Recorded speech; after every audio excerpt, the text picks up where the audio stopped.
This is the broadcast from City Hall, the home of the Greater London Authority. Please stand by.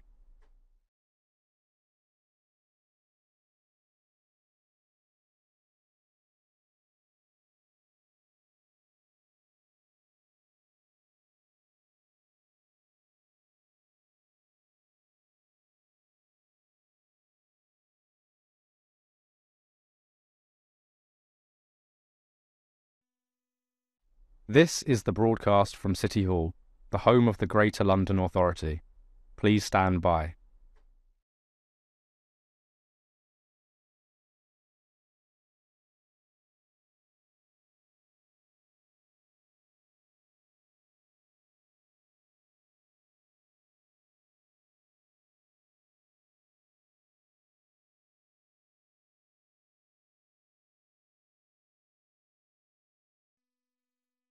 This is the broadcast from City Hall, the home of the Greater London Authority. Please stand by.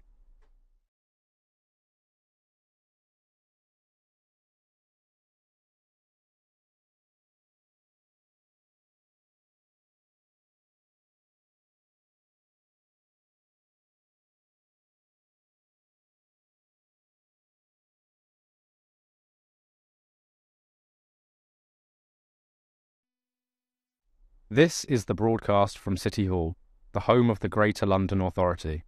Please stand by.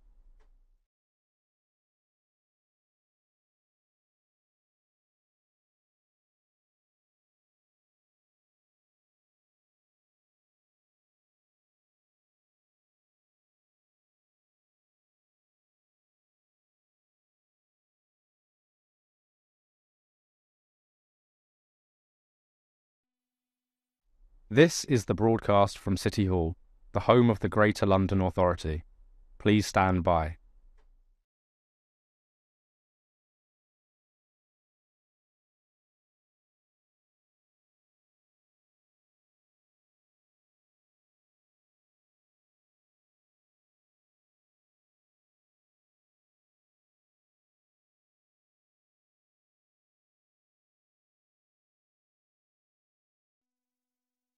This is the broadcast from City Hall, the home of the Greater London Authority. Please stand by.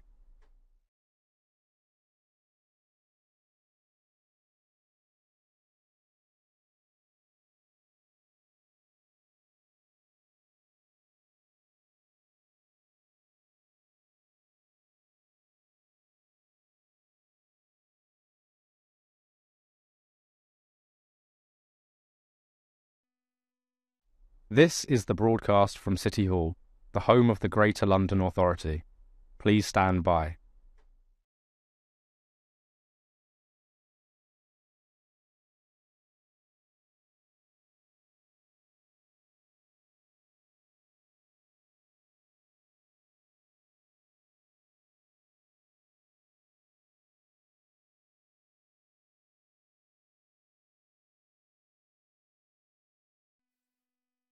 This is the broadcast from City Hall, the home of the Greater London Authority.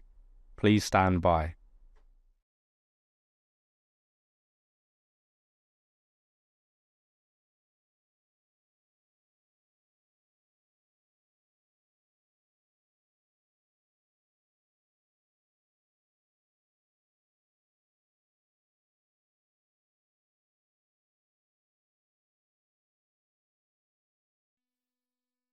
This is the broadcast from City Hall, the home of the Greater London Authority.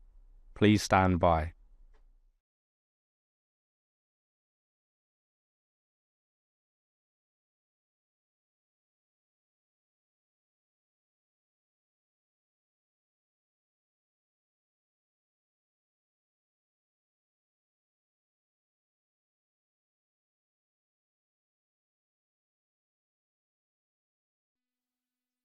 This is the broadcast from City Hall, the home of the Greater London Authority.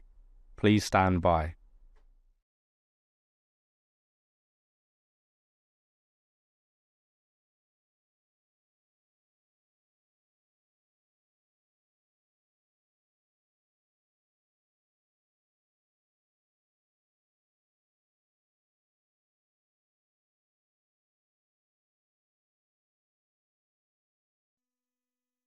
This is the broadcast from City Hall, the home of the Greater London Authority. Please stand by.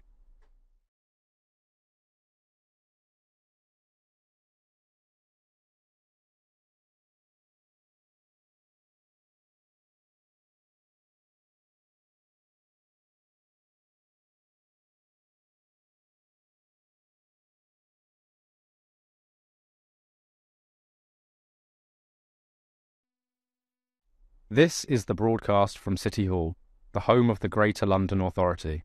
Please stand by.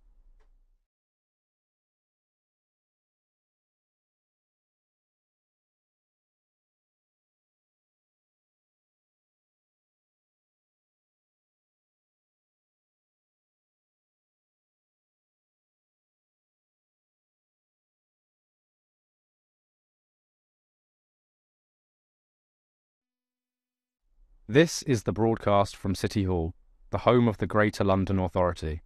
Please stand by.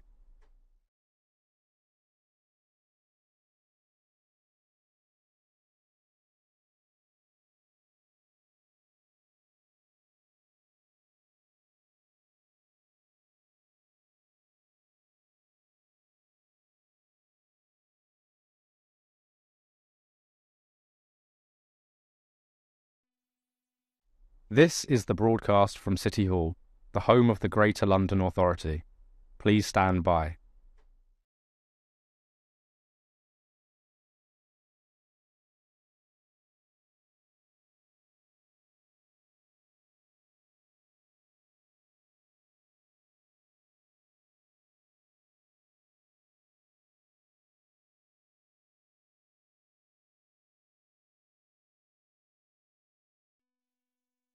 This is the broadcast from City Hall, the home of the Greater London Authority. Please stand by.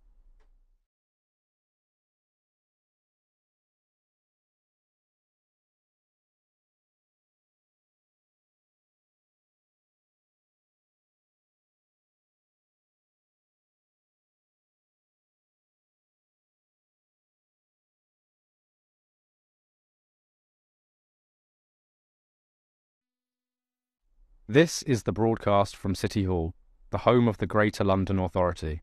Please stand by.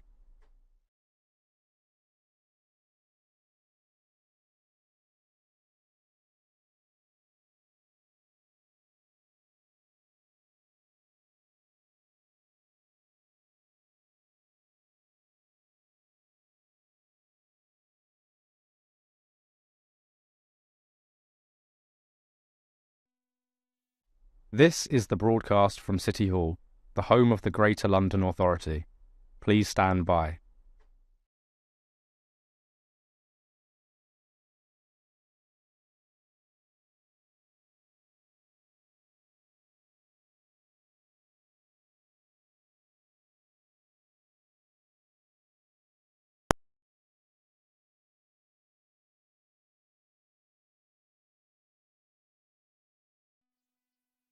This is the broadcast from City Hall, the home of the Greater London Authority. Please stand by.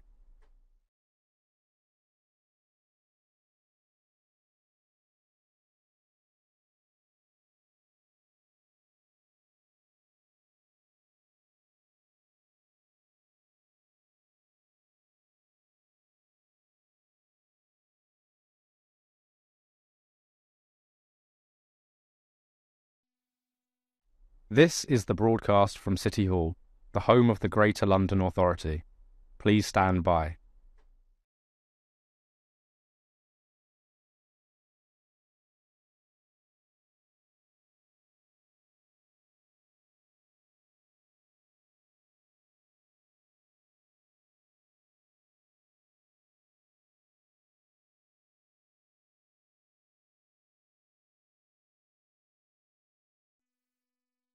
This is the broadcast from City Hall, the home of the Greater London Authority. Please stand by.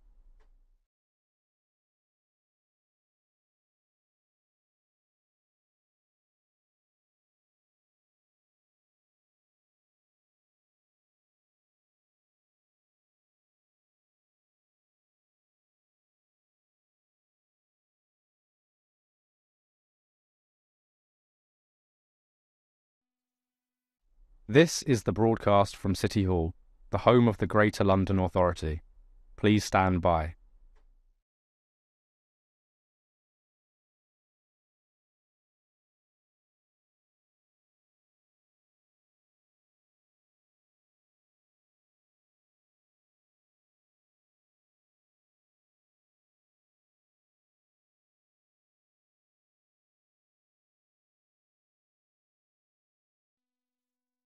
This is the broadcast from City Hall, the home of the Greater London Authority. Please stand by.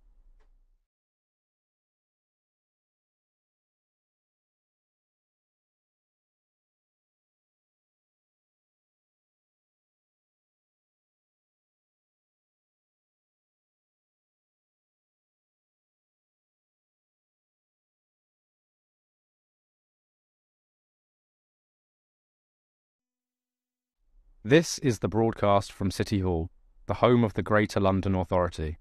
Please stand by.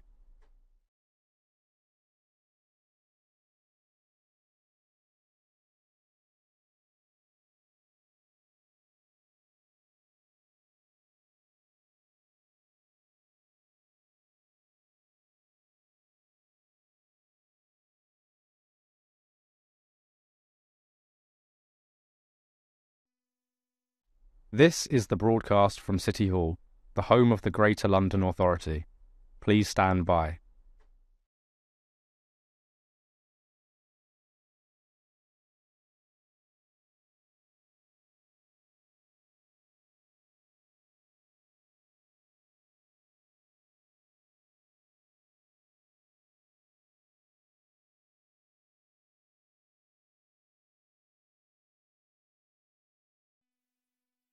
This is the broadcast from City Hall, the home of the Greater London Authority.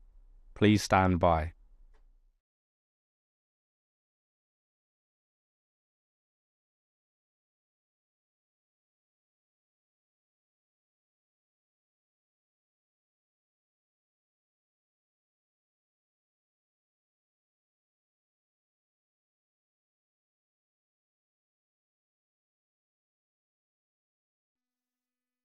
This is the broadcast from City Hall, the home of the Greater London Authority. Please stand by.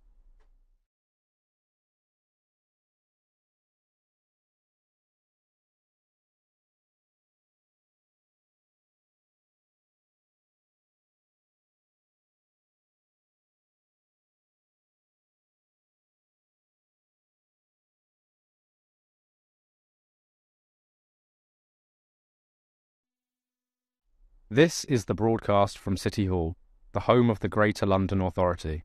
Please stand by.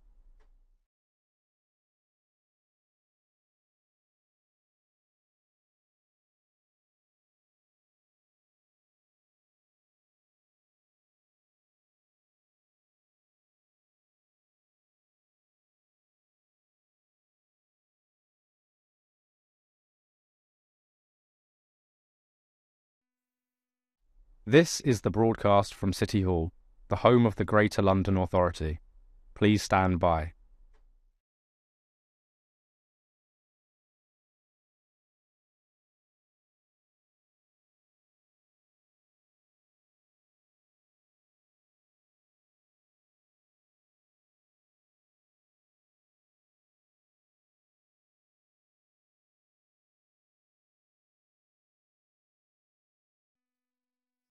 This is the broadcast from City Hall, the home of the Greater London Authority. Please stand by.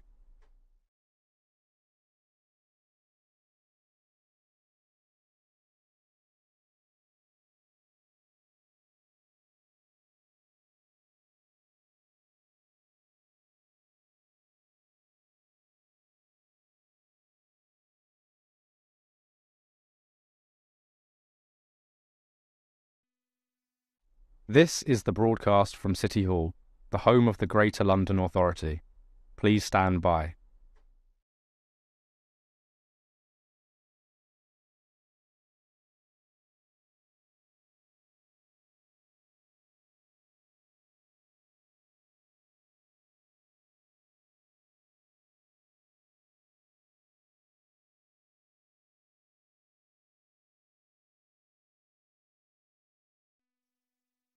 This is the broadcast from City Hall, the home of the Greater London Authority. Please stand by.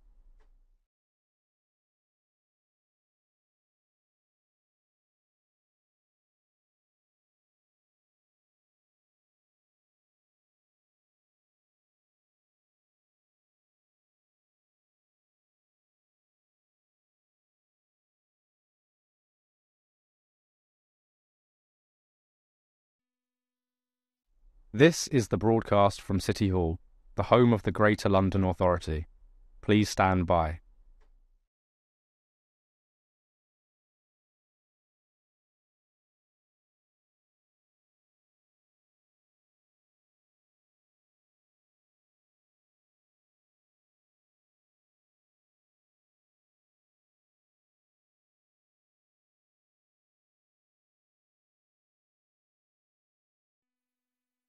This is the broadcast from City Hall, the home of the Greater London Authority.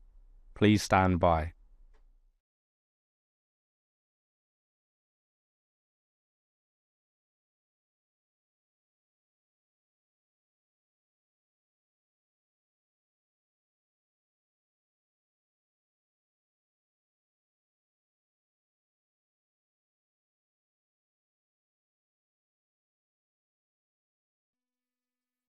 This is the broadcast from City Hall, the home of the Greater London Authority.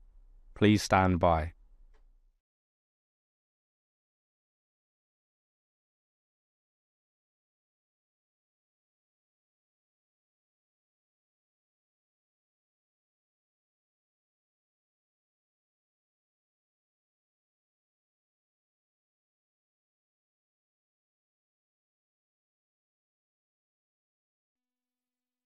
This is the broadcast from City Hall, the home of the Greater London Authority.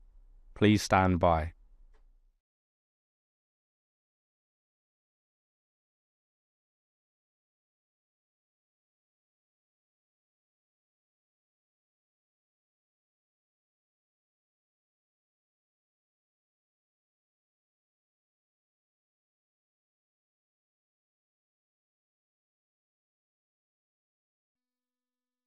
This is the broadcast from City Hall, the home of the Greater London Authority. Please stand by.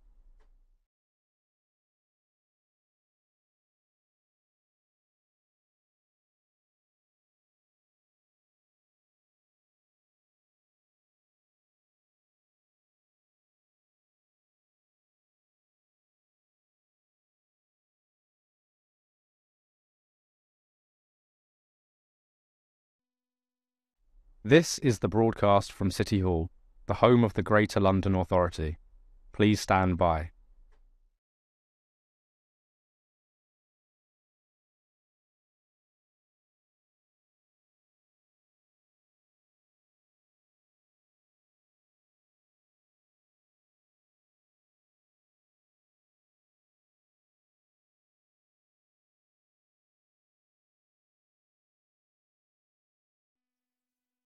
This is the broadcast from City Hall, the home of the Greater London Authority.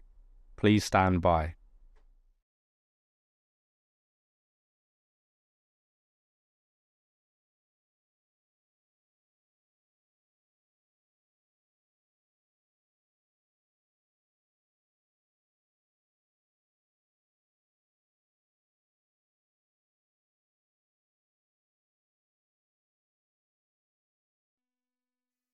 This is the broadcast from City Hall, the home of the Greater London Authority.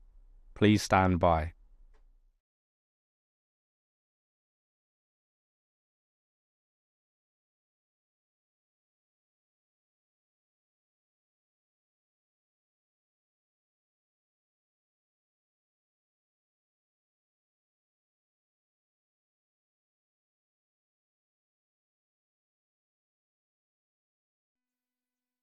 This is the broadcast from City Hall, the home of the Greater London Authority.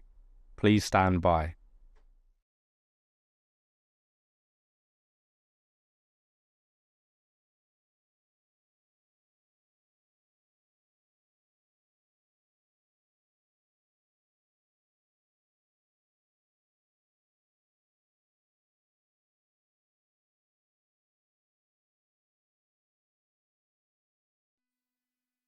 This is the broadcast from City Hall, the home of the Greater London Authority.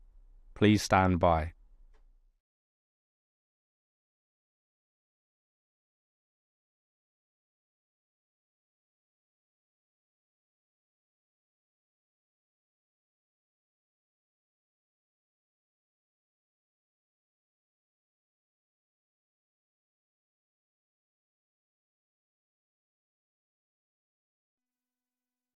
This is the broadcast from City Hall, the home of the Greater London Authority. Please stand by.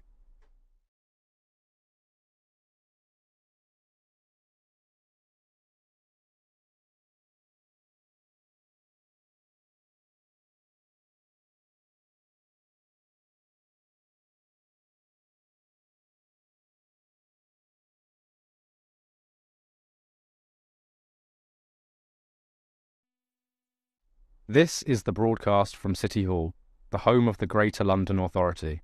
Please stand by.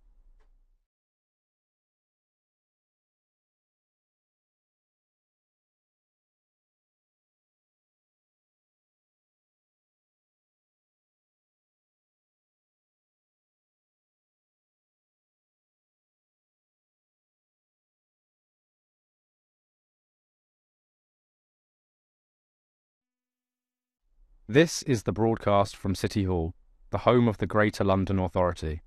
Please stand by.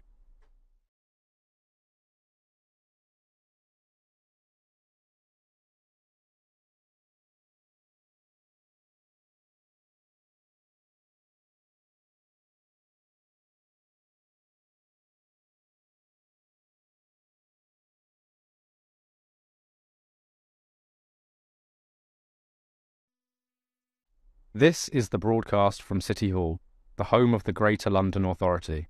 Please stand by.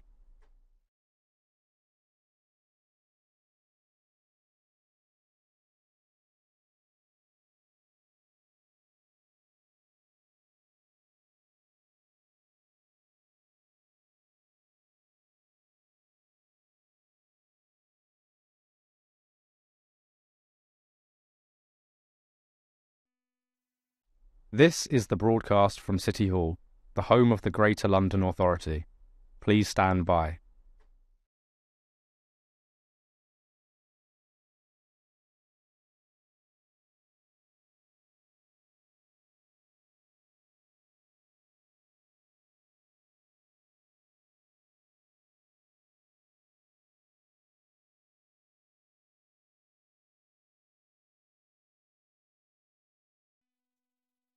This is the broadcast from City Hall, the home of the Greater London Authority.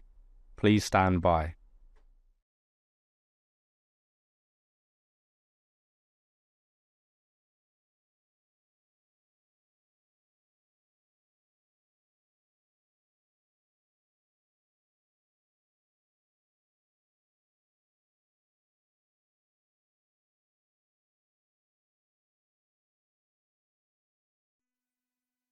This is the broadcast from City Hall, the home of the Greater London Authority. Please stand by.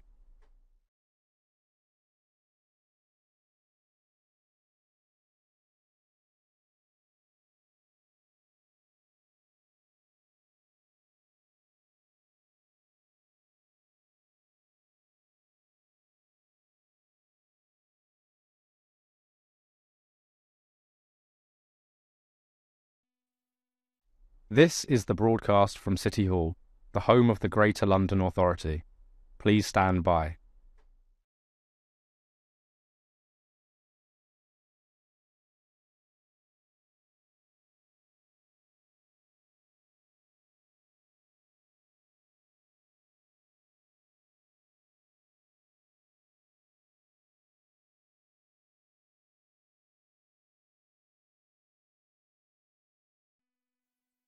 This is the broadcast from City Hall, the home of the Greater London Authority. Please stand by.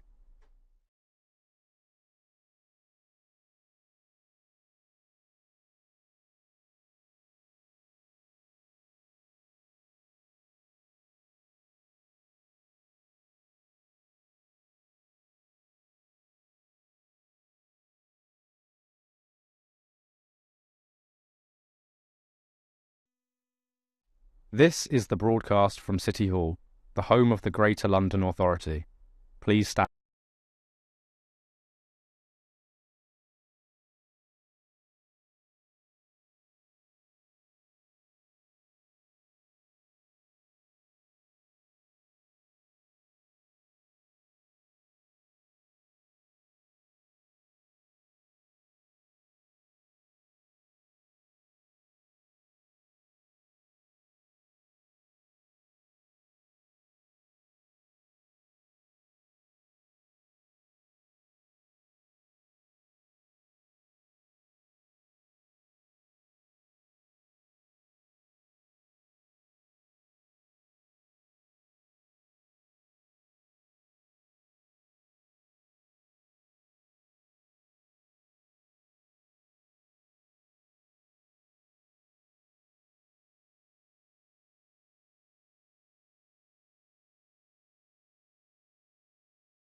Good afternoon.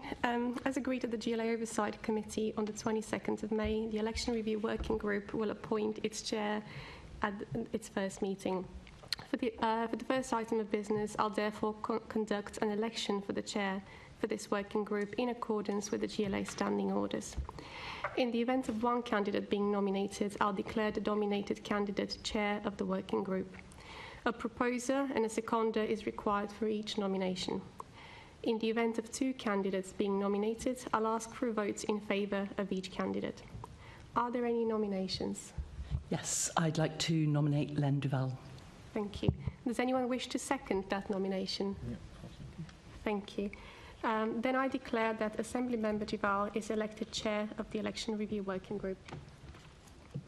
Thank you very much for that. So let's move to item 2. Apologies for absence from any chairs in that announcement. Can I begin by welcoming everyone to this review working group on the elections of the Greater London Authority, both for the Mayor and the London Assembly elections that took place earlier this year. Please make sure your electronic devices are switched to silent mode and to avoid any interruptions. Can I, with your agreement, I'm looking for nods, I think I can I now ask the clerk, Nicoletta Kemp, if there are any apologies received for today's meeting? Thank you, Chair. Apologies have been received from Assembly Member Garrett, for whom Assembly Member Terrell is attending as a substitute. Okay, we welcome Assembly Member Terrell for coming and standing in for today's meeting.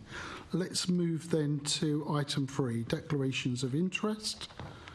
Can I ask the committee to note the recommendations set out in item 3, and can I ask the Assembly members if there are any other disclosable pecuniary interests to declare? There are none. Let's move on. Membership of the working group. Can we note the membership of the working group as listed on the agenda and as agreed at the London Assembly annual meeting on the 10th of May 2024? Can we look at item 5, terms of reference? Can we note the terms of reference as listed on the agenda and as agreed at the London Assembly annual meeting on the 10th of May 2024?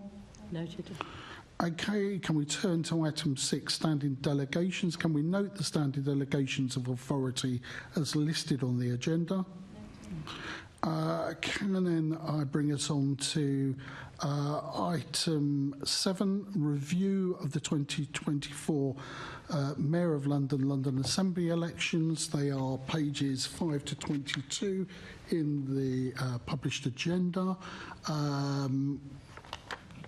Do we need an introduction for it? Some of these issues will be covered in questioning, but if I notice the lead officer on this is Alex Conway. Do you wish to say a few words? You don't have to. You can leave it for us to ask you questions. I'm happy just to take questions. Okay, so let's note the content of the report, because we're about to ask a series of questions, and there may be, depending how you answer those questions, some follow-ups in written questions, so we can record those in our records. Okay, let's move on to item 8 then. So we're now at the question and answer session, and if I may, can I thank you for the work that you did over those elections, if I can begin by that. Of course, I think we can say from a number of comments around the table how well generally they were conducted, but there's always room for improvement. It's our task to try and see where that room for improvement may well be, but also just to examine how we went through various processes to see if we can recommend to our colleagues for the next set of elections if there's anything that needs to be changed. So if I can begin then, so this question is to you, Mary Harpley. What were your key performance indicators for the GLA elections, and did we meet them?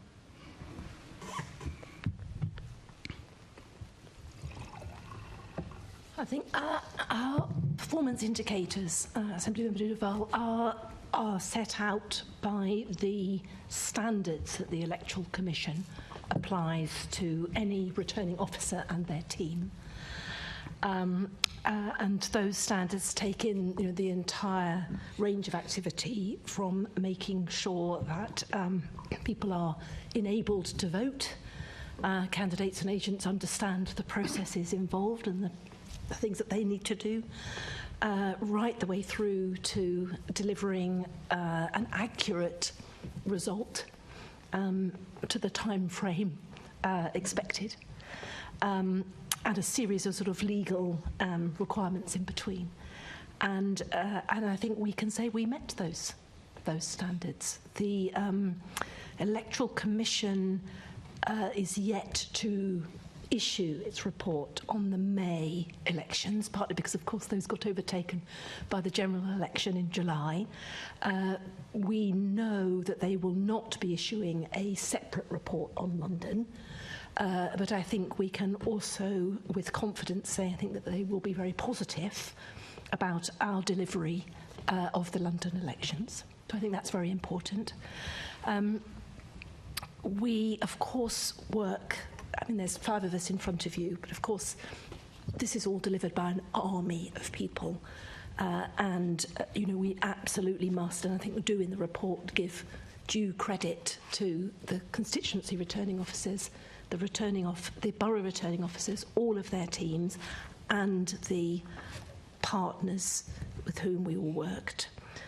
And I think another measure for me is the extent to which we managed to work in collaboration with such a diverse set of stakeholders, with all of the intricacies around the different responsibilities we all have in this really complex picture, and sort of come out friends on the other side. Because there are tensions between the different roles and responsibilities, and as we say here, we haven't been able to engage fully with the boroughs in particular on their feedback, because they then went straight into delivering the general election. But broadly, they agree it was a set of elections well run between us, with some issues to pick at for improvement in 28. So again, that's really, really important measure for me too. We worked hard in the run-up to 24 to deliver the recommendations from this group that you put to us for 24, and we look forward to doing the same again. We take this panel's view of how we have done and the recommendations for next time seriously, and as part of that, measures of success. Okay, thank you for that. Can I then ask my next question, probably to Alex Conway? It's about the finances and about I think it was one of the recommendations from the previous review. The GLA, did the GLA make cost savings on these 2024 elections, and if so, in which areas?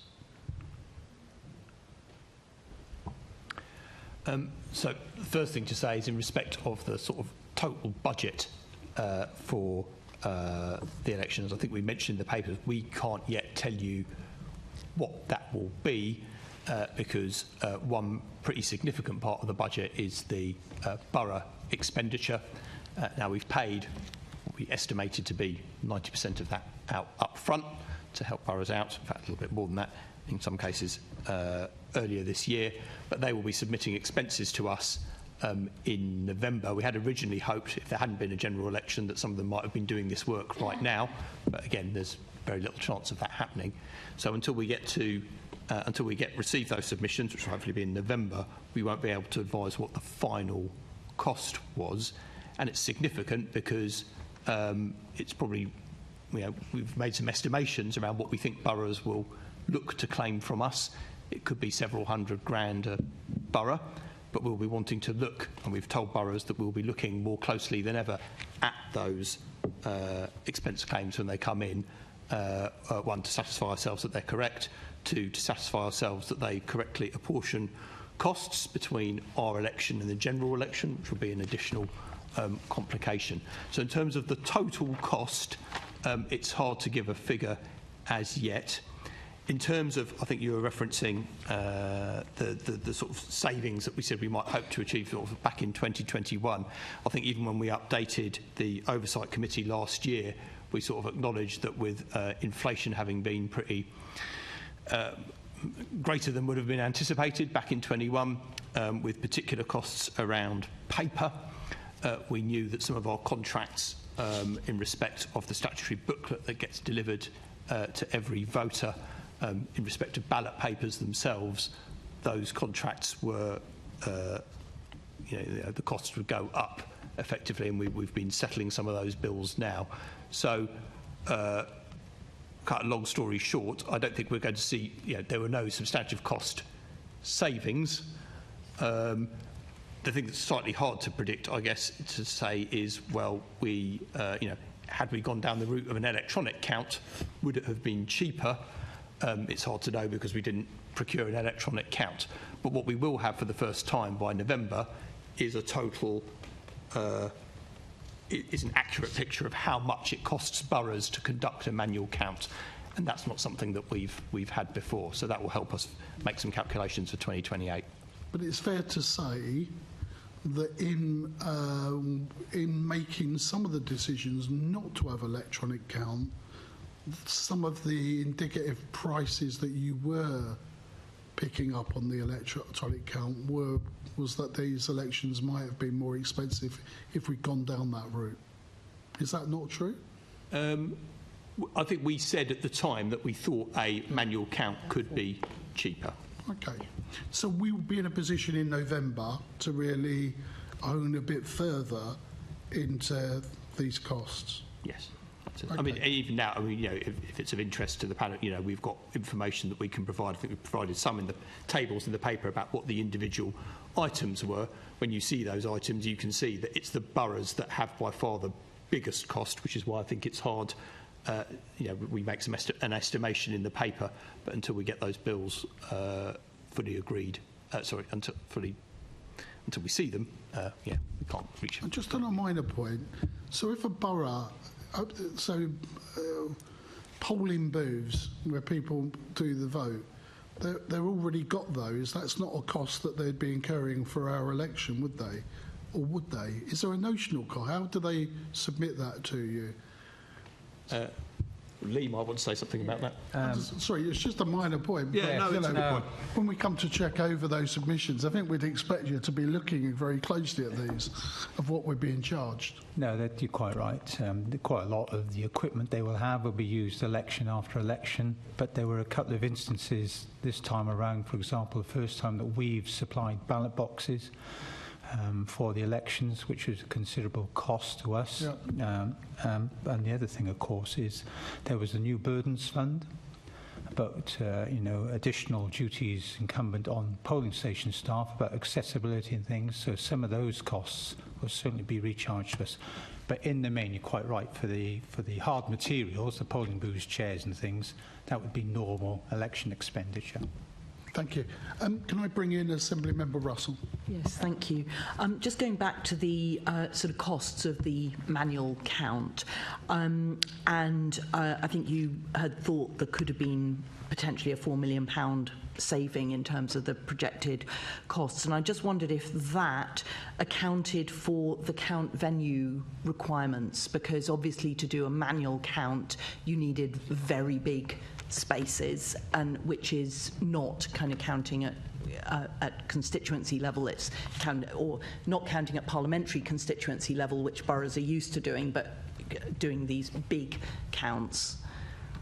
Well, you've absolutely put your finger on another cost that we hadn't at first anticipated. And as I think we mentioned in the paper, our starting point had been, I mean, borough's starting point had been that boroughs might count at borough level at the kind of places used for parliamentary constituencies.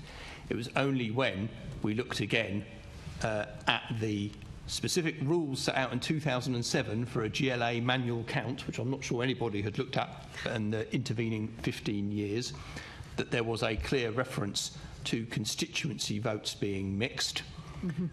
We took legal advice on that, and the news, which was fine by some boroughs but less welcome to others, frankly, and it's probably something you may come on to when you speak to boroughs, was that you must have in order to satisfy the law on that point, you need a single constituency count. So that wasn't something we'd originally anticipated. It meant that boroughs had to get bigger venues, and in some cases venues outside the constituency. And as you saw, Excel was used for 5 of the counts, Ali Pali for 2. I mean, in some cases, Ali Pali, for example, was always going to be used by the boroughs. So at least half the boroughs didn't change their plans at all. But others needed to, and they needed to find larger venues. I think from our selfish point of view of managing the elections, actually having fewer, bigger venues worked pretty well. But you're right, it wasn't, had boroughs been able to have the flexibility to use more smaller venues, I don't doubt the cost would have been less. I think probably from a candidate perspective, having the constituencies being counted in each constituency in one place was actually a desirable element. The other question that relates to cost is, if there is a return to the first choice, second choice for the mayor vote, do you think it is still possible to do a manual count? Because you've obviously shown you can do manual for constituency, you can do manual for London-wide, and actually it was, the counting we saw in all the count centres, it was very efficiently done.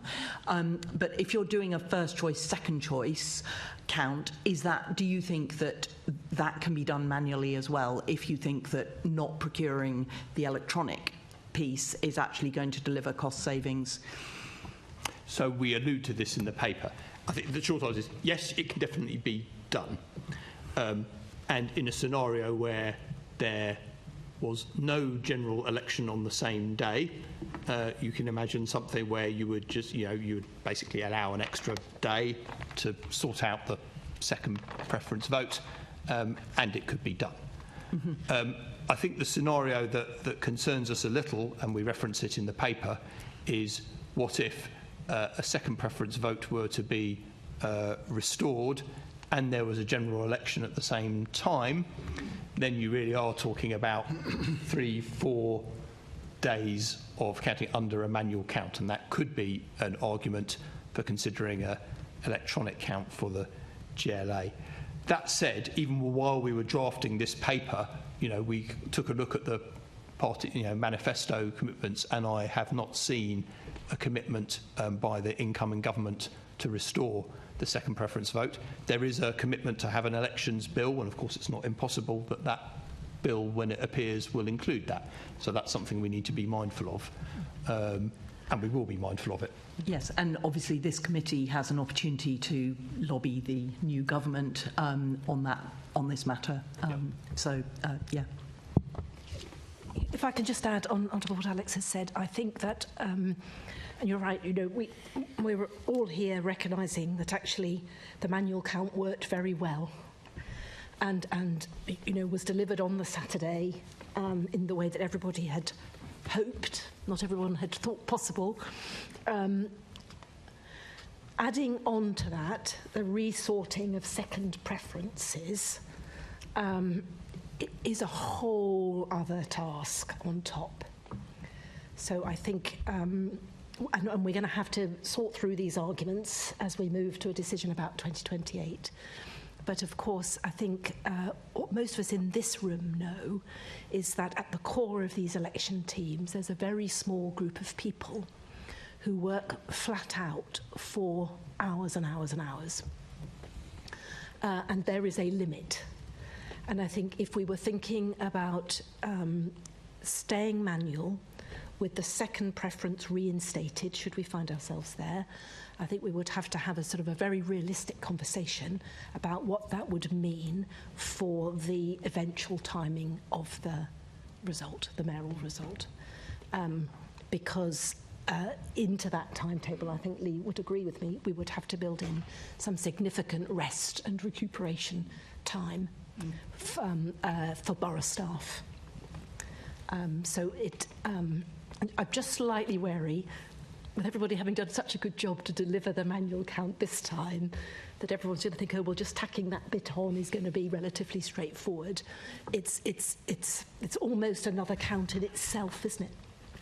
And that's what we haven't yet, because we haven't yet had any meaningful conversation with borough colleagues about that scenario. Mm-hmm. And we would have to do that soon as part of our sort of sorting through the options for 2028.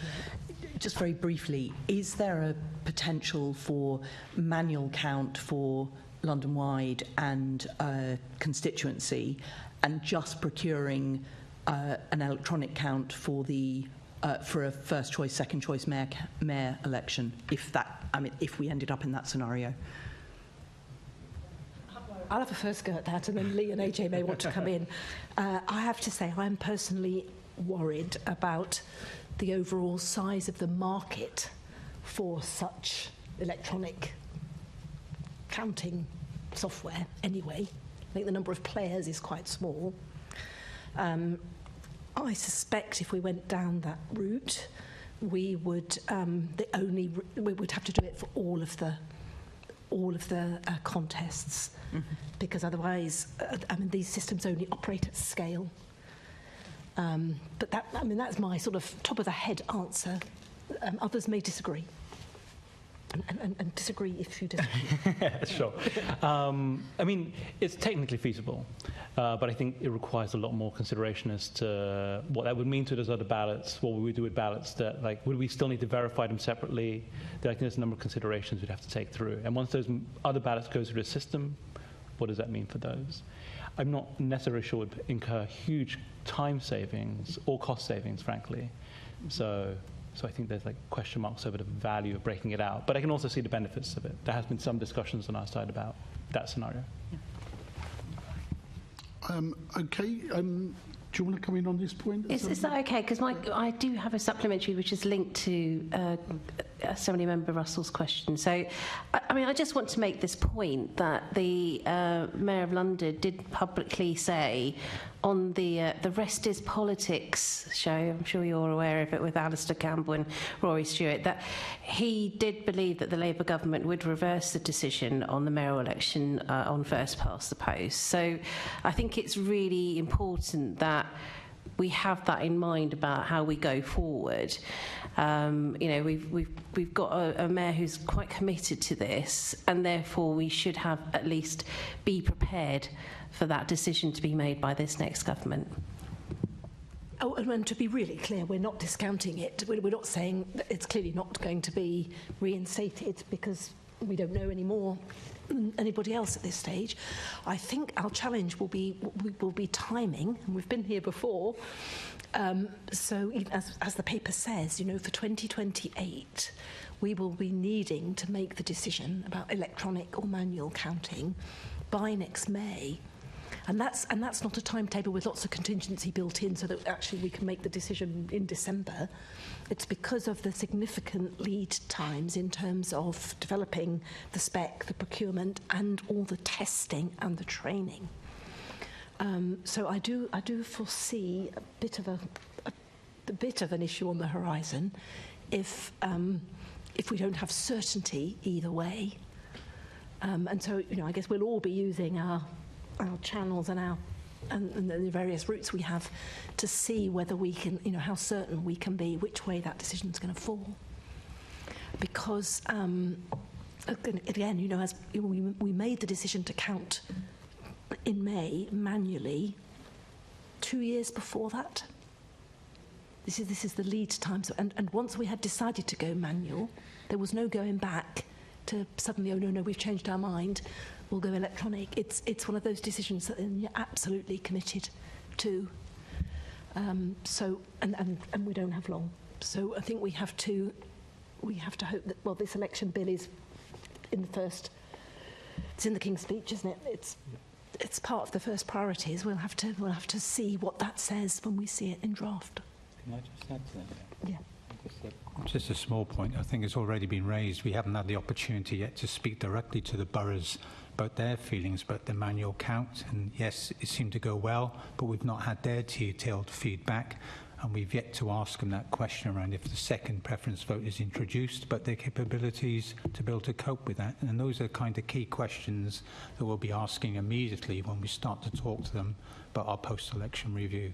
And that will obviously help guide us to where our final decision might go. Okay, thank you for that. I'm going to bring in Assembly Member Turrell now on a set of questions. Thank you, Chair. Your report outlines that it wasn't possible to have the ward and borough breakdown votes due to the mixing rule, but it also says that could be interpreted differently in 2028, and that it might in that election be possible to provide it. So could I just inquire to Mary a bit more about why we couldn't have it at this election?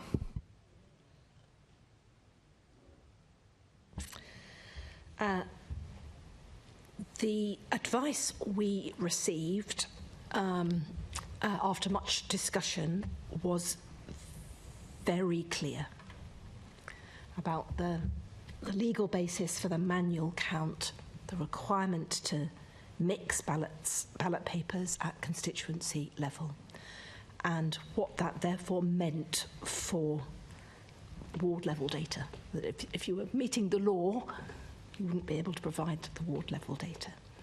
And in fact, we had a bit of a discussion about that at previous oversight meetings. We knew that would be removing access to data that people have had in the past. We knew that appetite for that data is always strong and would remain so. And in fact, we all thought there was a general election coming about 6 months later, and we knew that would also keep up the appetite for that data. But we concluded, and again, this was in discussion with the constituency returning officers as well, that if there are a number of things that a returning officer must do. Probably the number one is to act by the law, within the law. So strong was the advice we took that, and we didn't have. We took it in the right way, but we had to take it quite quickly. We had to make a decision about these count venues quite quickly.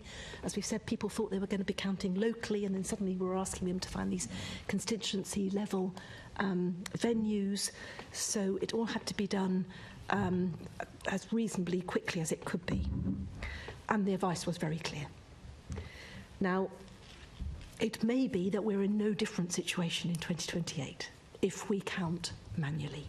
Now, if we go back to electronic counting, those restrictions don't apply. There are rules that apply only to the manual count. I think what we're saying in the paper is that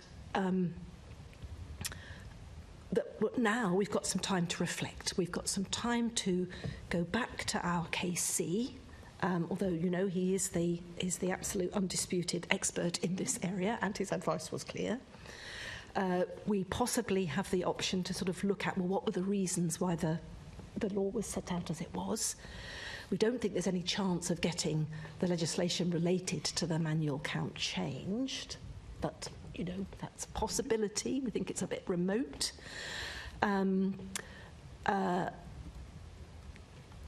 We I don't think we think we're going to get the KC to give us the opposite advice. I don't know whether you wanted to add to that, Alex. Oh, sorry, I was just going to again make a very quick point that it's an oddity about the requirement to mix across the constituency, and that instruction appears in no other election legislation, and that's why it came as a complete surprise to us, because it doesn't appear elsewhere. It's only in our GLA rules that requirement is there. But I was going to say, but coming back to, I took the view as ultimately as the GLRO that have to act within the law, and that's what in the end what it came down to. And you have to think about, well, what if somebody challenged this? The risks financially and reputationally are too great. And as we say in the paper, we were challenged on other things. But because we had met the law in all respects, the challenge was void. So that ultimately is where we came down to. Thank you. Kind of linked to that thing, I think you've just kind of hinted at, because the next question I was going to ask whether it was your decision or the borough's decision, and you seem to be indicating it was definitely a decision by you. At the Excel Centre, which is where my constituency was being counted, I think there was 3 other constituencies being there. Now, some constituencies like mine, so Bexley and Bromley, did do mixing, and it was quite unclear when we got to the count what wards were being counted at, which caused a bit of confusion between some of the volunteers there and whatnot. But Assemblymember Garrett's constituency, who of course I'm subbing for today, his constituency count was broken into ward-by-ward tables. Could you provide, as you said the legal advice was clear and you took, but there seemed to be an inconsistency on how different constituencies therefore conducted that mixing. So could you just elaborate on how that came to be then? Thank you. So again, I'll say a few words, and then I think Lee will come in behind me. But this gets to the heart of the complexity of these elections. So in law, the GLRO is able to direct the boroughs on a number of matters. And I issued 16, 20 directions, including things like, we'll all start at 9 a.m. on Friday, we'll all start at 9 a.m. on Saturday. We will count at constituency level, because that was a direction. But there is a very fine line then between what I can direct as GLRO and what then the constituency returning officers are also legally responsible for in terms of how they conduct their counts. And another piece of advice that we took, and again the decision was taken, was while we would count at constituency level, while there must be some mixing of the ballot papers going on, at constituent level, and why there could not be any ward level data issued, it was up to the individual constituency returning officers ultimately to decide how they ran their counts. And as we discovered when we started to have a conversation about whether or not it would make sense for everybody to do it the same way, there are lots of different practices across London and in fact across the country in terms of how counts are managed. And in the end, I didn't have the power of direction to direct how every count was run. That was beyond my legal remit. And we decided collectively not to try and reach an agreement right across London about how all the counts would be done in the same way. So quite a lot of this whole process is obviously in large part driven by the law, but there's an awful lot of sort of negotiation and discussion between 14 CROs and myself. And we decided in the end that CROs would determine how they ran the individual counts while meeting the legal directions. The result being many different ways. Now, one of the things we've reflected on is maybe for 2028, particularly if we make the decision about manual, we should spend more time up front trying to arrive at a more consistent approach across the counts. But again, that's ultimately not in my power to direct. That would have to come from discussion and negotiation with the CROs. And different practices are long embedded at different councils. So we took the view that would be a step too far, given some of the other things that we wanted to hold on to across London. That was one of the things that we decided, actually, no, that's the CRO's job. We should allow them to get on with that. Thank you for that. Justin, off the back of that, Justin, for clarity, I suppose just a yes or no thing, that the mixing of ballot applies to post-verification then? Yes.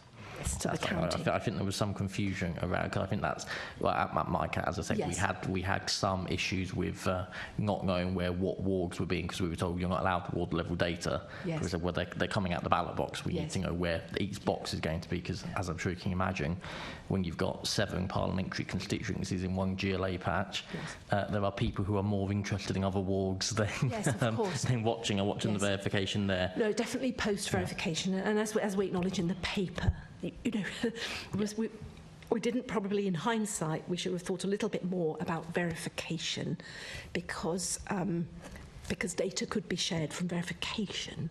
Yes. And we didn't have a London-wide position on it ready.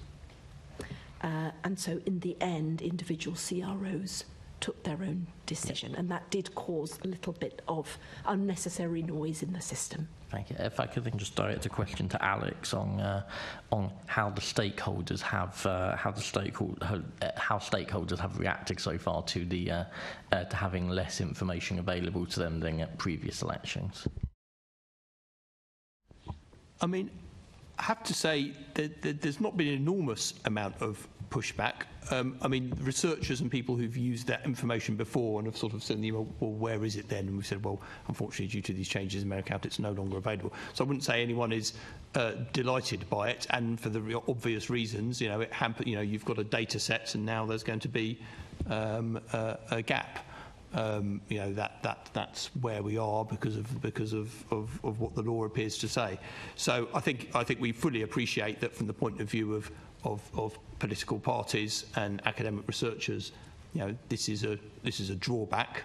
It's one of the reasons why we'd like to take another look ahead of 2028, though, as for the reasons Mary says, whether we can make a change, I don't know. I mean, the observation I'll make, and just to state the obvious, is, you know, it's this one line in the legislation, and bearing in mind that electronic counts that take place on a constituency basis have not had votes mixed. I don't even know if it's a drafting error. There's no obvious reason for it to exist at all, but exist it does, and for the reasons Mary says, it has big implications actually for how we then manage the counts and everything else. So it would be good to sort of look at it again, but the advice was unequivocal, and that was why we needed to change, you know, how some boroughs were planning to count, and it's had this change as well. Thank you. I'm happy to close question 3 there, Chair. First.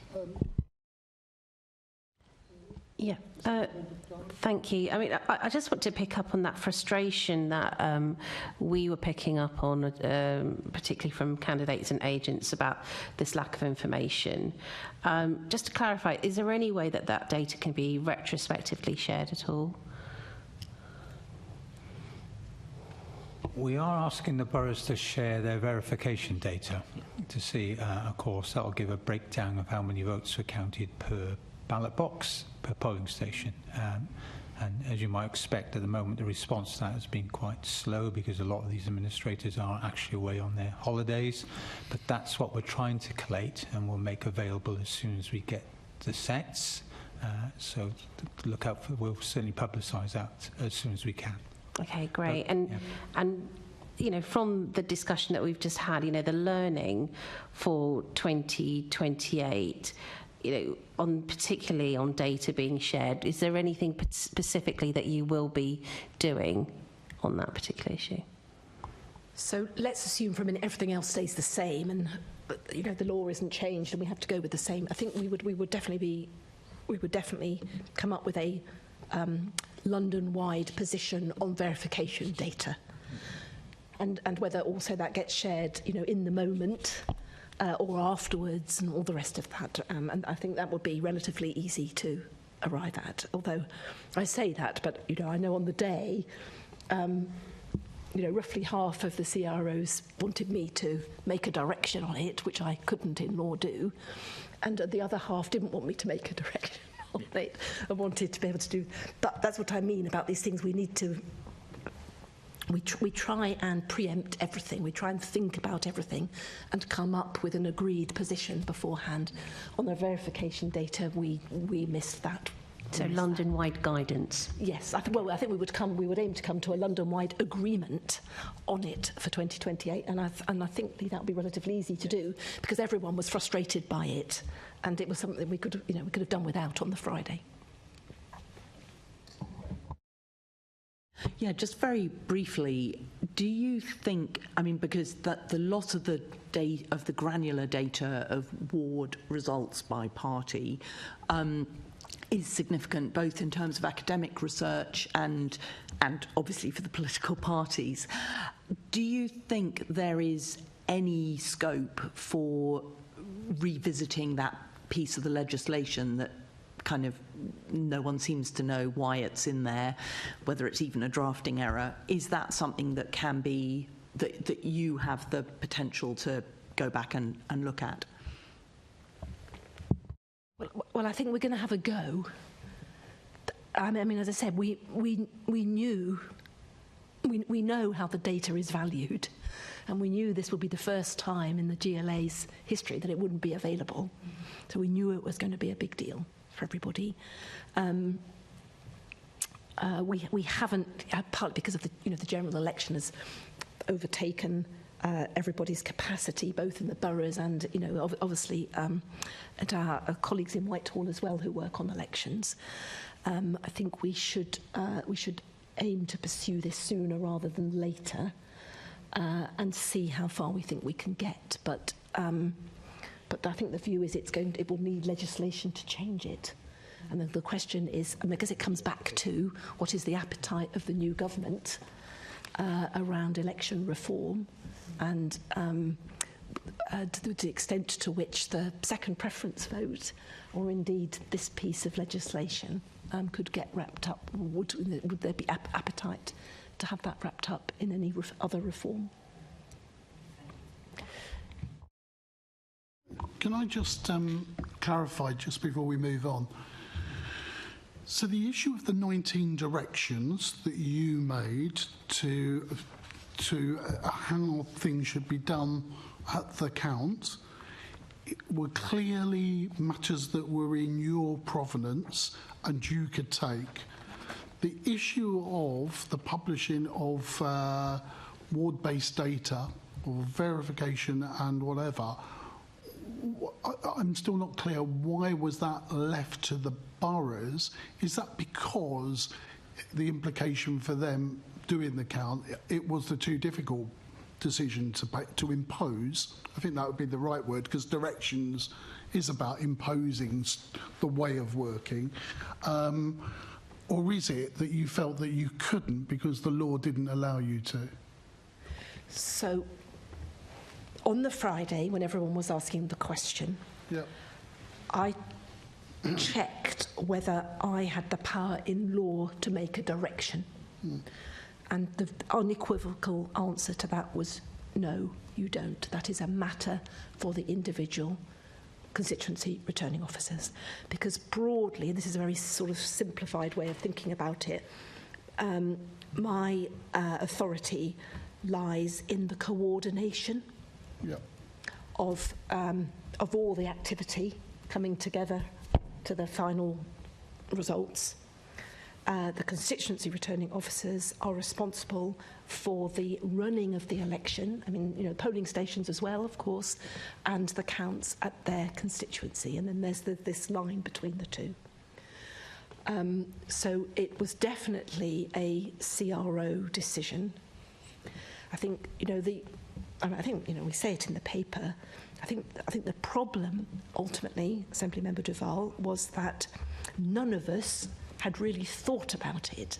And I think the problem was, in the moment on the Friday, people were being asked for this data, ward-level data, and of course we'd spent a lot of time saying to people, no ward-level data is to be shared, without sufficiently distinguishing between verification data on the Friday and any data coming out of the count on the Saturday. I think that was the problem.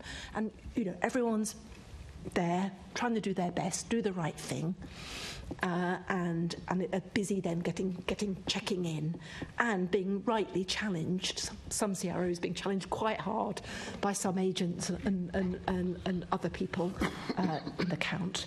And so then ultimately, we were all connected. There's a proper WhatsApp group running. All of that's being dealt with properly. But in the end, I had to say to the CROs, no, ultimately this is going to be your individual decisions. And of course, some of them then started issuing it straight away. Some of them said to everybody, I'm really sorry, we haven't really thought about needing to do this, but you can have it first thing next week. And one or two said, I'm not providing it.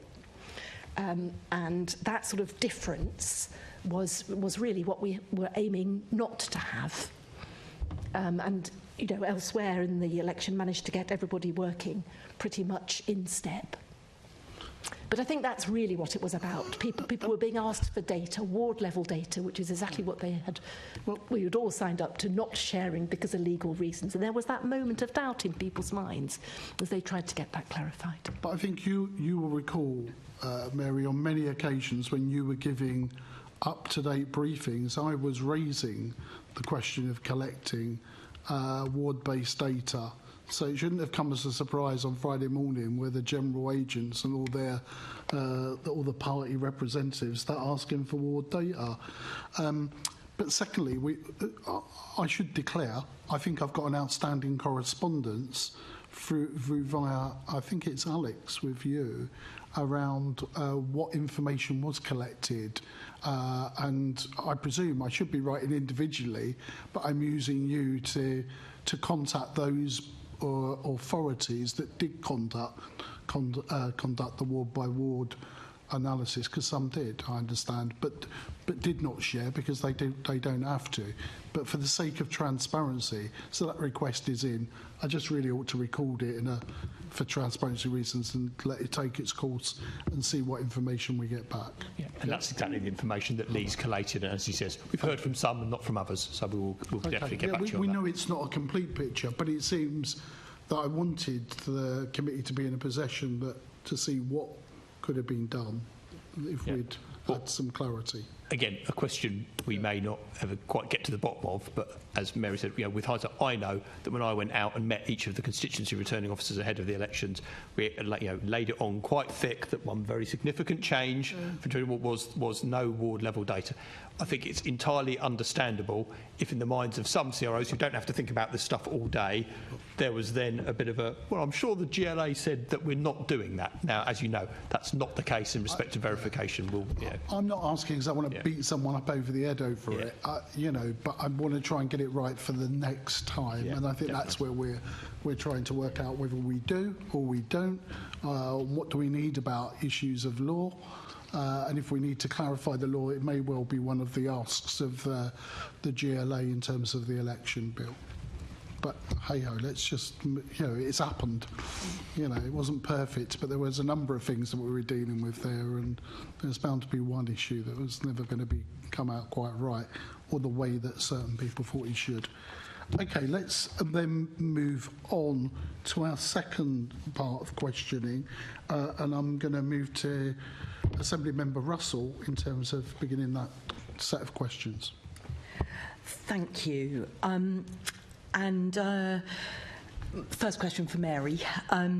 What do you see as the benefits and downside of having separate teams for the GLA elections and the wider democratic participation campaigns?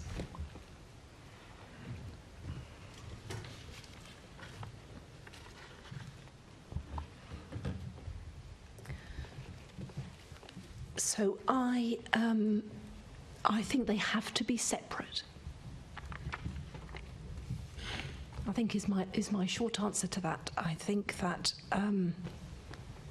although I've not been asked the question before, as GLRO, as everyone's aware, I operate separately from my day job as chief officer here, and with a level of independence so great, of course, that if anyone were to bring a successful challenge against the way the election had been run, it would be me that they were bringing the challenge against. So it is deliberately set up as is the returning officer role in boroughs as well as a separate job.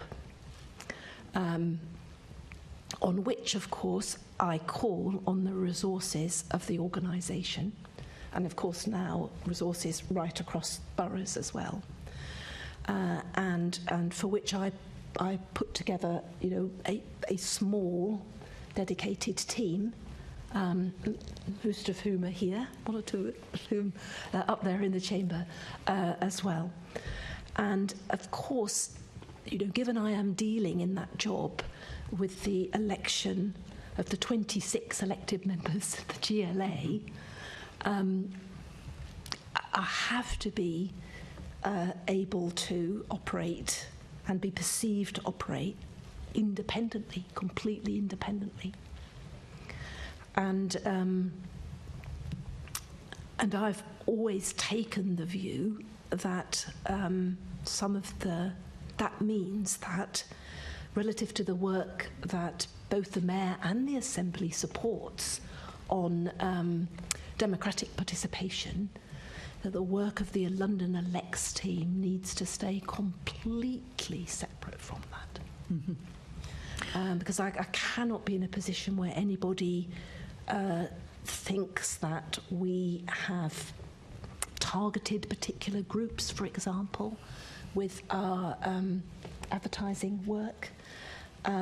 We have to be completely neutral in all of our work, from building awareness of the election date right the way through to the announcement of the result. Mm-hmm. So you mean that's the piece that sits with London Elects? London Elects, yeah. Yep. Yeah.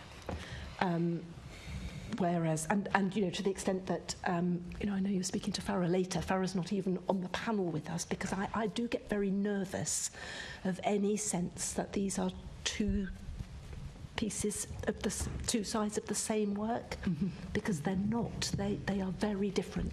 So if we look at the London Elects piece, the decision making about messaging and what goes out, what's the sort of process? At what level are those decisions taken and things signed off? The wall of sort of animations and different bits of communication. And was there message testing with Londoners in terms of the effectiveness, before these messages started going out, about the effectiveness of the messaging? So I'm going to ask Al to describe the process and the expertise that we called on and the testing that we did. But ultimately, the sign-off of all of that lay with me. Mm-hmm. Yeah, so we took 3 creative options to testing in the autumn of 2023, and they were tested with a balanced group of Londoners. So the aim of that is to really find out, do these messages land, does this achieve cut-through, and does it kind of communicate the things we want it to? The route we ultimately went with was found to be clear and easy to understand, encouraging people to vote, and also crucially wasn't seen to favour any particular groups, and was seen to be something that was broadly appealing to Londoners, which helped inform our decision to use that. The testing took place, as I said, in the autumn, and it was individual interviews with around 30 Londoners who were shown each of the 3 routes and then asked for their feedback. And the other piece of this is actually about the content of the messaging and how you describe the voting system. And so there was a series of graphics. The use your pink ballot paper with 1 vote for the Mayor of London. That's very clear. The yellow paper is for your constituency London Assembly member. That's also very clear. That's a first past post election. It's clear what happens. Now, the third one, the orange ballot paper, I would say, in my opinion, that is a confusing message, because it says the orange paper is for your London-wide assembly member. Now, the orange ballot paper is actually to determine the proportion of political representation on the 25 London Assembly member assembly. It is not about you voting for 1 London-wide assembly member. The London-wide assembly that Londoners elected delivers, by proportion, 11 Labour members, 8 Conservative, 3 Green, 2 Liberal Democrat and 1 Reform. And the London-wide seats, though, go out, you just get 1 for Labour because you're making it up from the 10 constituency seats that they have already earned. The Conservatives got, did they get 5 members? Yeah. They got 5 because they only got 3 constituency seats. The Greens got 3 because we didn't get any constituency seats. The Lib Dems got 1 of the London-wide places because they got a constituency seat, and Reform got in with 1 London-wide seat. But the idea that the orange ballot paper is for your London-wide assembly member doesn't feel as if it clearly describes what happens in that London-wide vote. And it's something that came out of, the last election review, sort of making sure that the electoral system is well described. And it does, I'd be interested if you've got any reflections on how well the orange ballot paper was described, and whether you think there could be any further work to actually make sure that that ballot paper is better described in 4 years' time. I don't know, Mary, do you want to take that, or do you want to allocate it?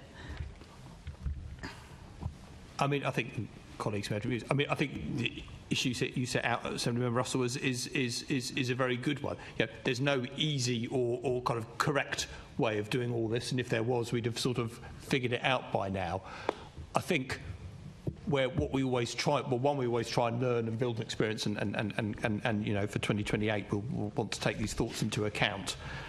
Ultimately, I think it's about trying to have that, what you set out earlier around the reality of the political parties and what the vote is correct, but hard to encapsulate in a sort of one-line message, isn't it? The one-line message, rightly or wrongly, that's 1 vote is the London-wide assembly member is very easy. So it's a complex political system. I don't think we're pretending that we've got a sort of perfect answer. We need to keep on thinking about whether there are other ways of doing it and testing that through market research, which we would have done. I do think that the issue that it is a proportional vote, that you are setting the proportions, the political proportions of the Assembly, the political makeup of the Assembly, which is then evened out through the constituency and the London-wide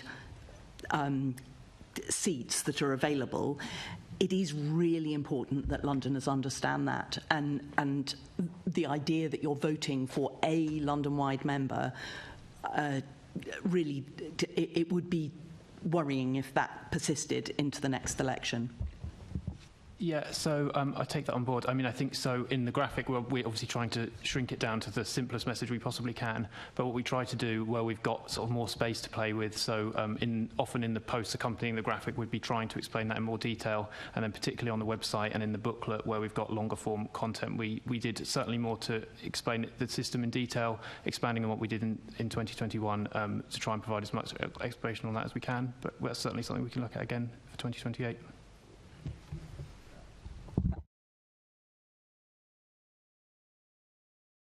Sorry.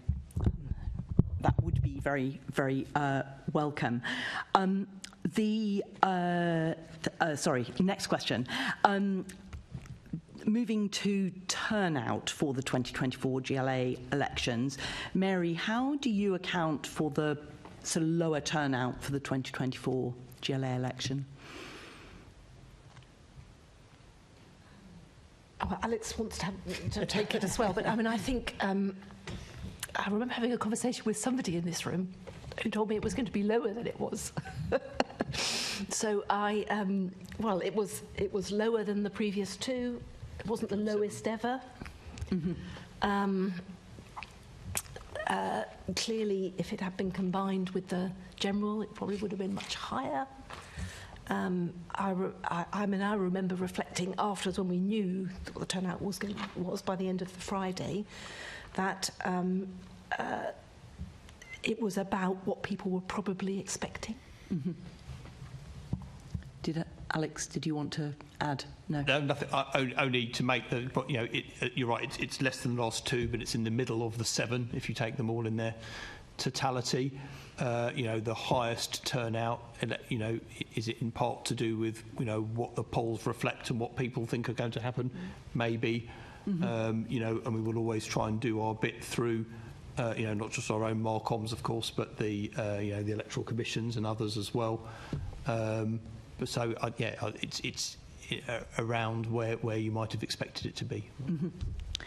And then question for Alex: the issue of turnout and making sure it's as good as it possibly can be. Do you have plans looking forward to future elections of kind of how to maximise turnout? Well, I think the first objective of our public awareness campaigns every time is to tell people the elections are taking place, and that's the priority. And I think we reached over 90% of Londoners with that message. I think it's probably a conversation for next time around our campaign strategy and how that links to turnout. As Alex has said, I think it links to quite a wide range of issues. We obviously want people to turn out, and I think that's as much as we can do to push that and make sure people know the elections are happening and know how to take part. That's what we're going to try to achieve. Mm-hmm. And in terms of the work that the GLA has done to understand voters' knowledge of the roles of the Mayor and Assembly, what have been your findings in terms of the sort of presumably you've kind of done some market testing? I don't think we did any specific market testing for these elections. I'm not sure if we have any historic research on that. The market testing that we did in the run-up to this was about knowledge of the voting systems, and particularly the change that was coming, to try and be clear about what our messaging should be and how we should approach that. That was the extent of our research. So the knowledge of the roles of the Mayor and the Assembly is a sort of fairly fundamental thing that actually potentially drives up turnout, because if people understand what the Mayor does, what the Assembly does, then there is potentially more interest in voting in that election. So, and I think, wasn't that one of the recommendations in the last election review working group about, or am I, no, it wasn't, okay. But that issue of people understanding what the Assembly election even is, and the Mayor election, is that something that you think might actually help drive engagement with the election process? It may do, yeah. I mean, I think we did run advertising designed to tell people, explain the role of the Mayor and Assembly to people. Obviously, we've got a lot of messages to communicate, and that's not something which can fit easily on a poster or on the side of a bus. So that's something we did in animated form on social media. I think, as I said, like, our first objective is to tell people the elections are happening and then try and introduce them to those other messages, and that information was on the website and in the booklets. In terms of running a public awareness campaign, first and foremost designed to explain to people the role of London government, I think that would be, we could do that, but I think there would be a trade-off in terms of what we're doing in telling people about the elections that are happening and how to vote in them.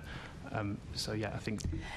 Is that something that you think, and maybe this is a question for Mary, that whether that sits with London elects, or is that a broader Assembly and Mayor communications piece, but that relates to the London elects communications? Because if the communication about the role of the Assembly and the role of the Mayor is important in terms of making people think, oh, this election matters, then is that work that needs to be happening over the next 3.5 years before you get into the final run-up of the next batch of election communication? And is that a piece of the turnout puzzle, for instance, that might be worth putting some energy behind?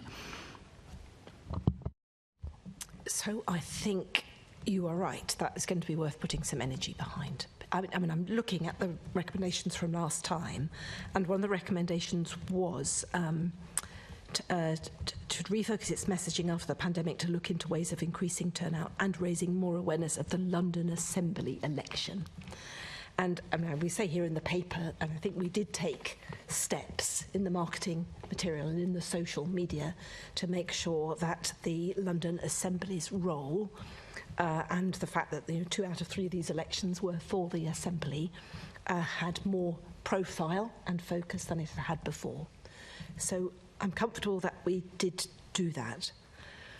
But I think, as you are reflecting, Assemblymember Russell, is that this can't just be done in the 3 months or the 6 weeks before election every 4 years. Making it clear to people and reminding people about the roles of the Mayor and the Assembly should really be an ongoing job for the GLA. I mean, we were talking about it in a different place this morning, weren't we? On which then the push for voter turnout rides and reinforces as we approach each election. And that is partly what we are now doing with the work on democratic participation. That's an ongoing piece. Exactly. So yeah, maybe we should give some more thought to this. I mean, at the heart of this, our job is to run the elections to the standards set out by the Electoral Commission, and with an outcome that everyone feels they will run properly and fairly, and they've come up with the result that people voted for. That takes about 2 years to sort of plan for and deliver and then conclude. But this isn't a team that is constantly in place working on other issues. So I think we probably do need to think about what more can we do around reminding people what they are voting for every 4 years, more month in, month out. And then the London Elects work comes in on top of that in the statutory run-up to the elections. I do think that would be very, very, very welcome. My final question is for you, Mary, which is, do you have any early indication from the boroughs of how many people were turned away from voting at the GLA elections, and any information on how many did and did not return with correct voter ID? I'm going to turn to Lee for that. It wasn't a statutory requirement to collect such information, but I do know that the Electoral Commission made direct response to boroughs that if they could record those figures, that they please do so. But again, with the general election being run, we've not yet seen any feedback on that. And again, as it wasn't a statutory provision, it may not be the complete picture. But from what we gather, we're not talking about large numbers of people being turned away here. And those that were able to come back with ID and to vote. So I don't think we're looking at a London-wide problem, if we put it that way. Thank you. That's helpful. Just before... Oh, sorry, go on. I was only going to add, as just speaking as someone who acted as a presiding officer at the general election at a polling station in North London, it was interesting to see in practice. I think the Electoral Commission are sort of looking for sort of data on this. What you saw in practice was that we have an extra polling clerk because of the extra voter ID. That person, before we even got to the stage of issuing a ballot paper, was saying, "Have you got your ID?" At my polling station, so I would say, the number of people who didn't bring any was in single figures, of whom at least half then popped out and came back with it.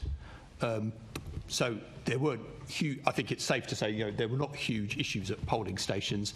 That's perhaps slightly separate from an issue I think we mentioned in the paper, which is how many people are there who may never enter the polling station in the first place. That's a question, of course, that we can't answer. Thank you. Just before I bring in Assemblymember Bakari, can I bring in Assemblymember Toll? Thank you, Chair. Just a very brief one on my own. Councillor Russell, not Councillor, sorry, wrong chamber. Assemblymember Russell's earlier remark about some of the social media adverts that went out. Just thinking specifically about the one about the Assembly. I noticed it started by saying you have 3 votes, and I just wonder whether in future consideration could be given to maybe saying you have 3 ballots, because I know obviously at a council election quite often you have 3 votes, and obviously we don't want people turning up and thinking they have 3 votes to use on one ballot paper. You'd think it'd be self-explanatory, but I do remember at my count seeing people who have tried to use all 3 of their votes on the single ballot paper. Yeah, I think that's certainly something we could consider.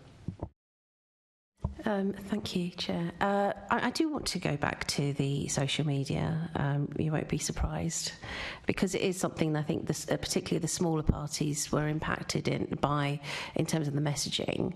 And I think you mentioned, Alex, that you didn't want to make it political, but the last paper, the orange paper, that it is a political party that holds the mayor to account. That is literally it. So why was that decision not made to actually say that for that particular bit of information? I can't remember the exact process which led to the wording. I mean, I think we tend to base it on wording that we've established and we've used elsewhere, like on the website and in the booklet, so I think it's probably a version of that. And I think, as I said, I think the aim was to explain in the simplest possible terms what each ballot paper was for. Who did you consult with? So, I mean, the whole team are reviewing internally. We don't test every single message on the public because we've got a lot of different messages to communicate, and so our creative testing was basically based on what you saw on the buses and out and about. So those messages specifically weren't tested on the public, but we do, obviously, the team are reviewing and scrutinising the wording to get to a point where we're all happy. Were any Assembly members or former Assembly members or anyone who actively campaigns ever consulted? Because I think it's important that you would get feedback. Yeah. On understanding what it's like. We don't consult people standing or in the posts on the creative material, because once we start doing that, we get into all sorts of difficult situations with people having different views because of different politics. I think, though, that what we can commit to, so we clearly didn't get it right in this headline message on the orange ballot paper. We can see that. We did try hard in the media where we had more room and more space, particularly in the booklet that went to every single house, every single registered voter, and on the website, to explain the purpose of the second Assembly vote on the orange ballot paper. and we did work hard on wording that tried to reflect the role of that in the proportionality of the Assembly. Do you think you succeeded, though, in getting that message across? I think we did a much better job this time in the longer print pieces than we did before. But we're all focusing on the headline piece, aren't we? And that's the bit that matters. I think we committed last time to doing a lot of testing on our ballot papers. And, of course, in the end, we only had 13 mayoral candidates, so we didn't need to worry too much about that. But we did all the testing, which made it clear that we could have up to 24 mayoral candidates, for example, on a single-column ballot paper. I think we can commit now to doing some more active testing on the Assembly London-wide messaging. Because it's not an excuse, it is complicated, and one of the hardest things, isn't it, is to get really, really complicated things across very straightforwardly. So will there be any analysis? We were talking, Assembly Member Russell mentioned market feeling. Will there be analysis on this particular social media campaign going forward? Will that analysis feed into perhaps the following election, but also will it feed into consistent messaging? Because I think it's important that we continue that messaging throughout our work to say this is what the Assembly does and how we do it and why it's important. Will that be continually feeding into that approach? So I think that comes back, doesn't it, to the conversation we were just having with Assembly Member Russell. I think this isn't just about in the 6 weeks in the run-up to the election. So we can reflect on how we describe how the Assembly makeup is arrived at more clearly. And then also we need to then be able to, from your point, be consistent then about how that then translates into the language and the messaging we are using around election time. Okay. I think I could go on and on, but I won't because I think I'll be taking up too much time. But there may be some following questions afterwards, I think, on this because I think it's obviously a big concern for us. I'll be moving on to external organisations and stakeholders who you engaged with to understand accessibility needs for Londoners, including disabled voters for these elections. What did they advise? I think we'll go to Alex for that. Is that right? Or not Alex? Alex. It says something else on my paper, I have to say. Well, I might ask Lee to say a bit more in a minute, but just to say, I think, and we tried to reflect this in the paper, that we were quite... we made some steps forward, I think, from previous elections in terms of accessibility overall. Firstly, in working with the Royal National Institute for the Blind and having papers that you can access via QR codes and to hear things, so not just relying on the tactile voting device, although we did have the tactile voting device. We had some great sort of social media material about assistance in the polling stations. For people with, whether with sight issues or learning disabilities and so on. That was something we hadn't done before. We had British Sign Language interpreters at City Hall. So I think overall, as ever with all accessibility issues, you're always learning and always looking to think about how we can do more next time. But I think we had a good step forward from where we were before, which was one of the recommendations from 2021 from Assembly members. I don't believe there was more you wanted to add.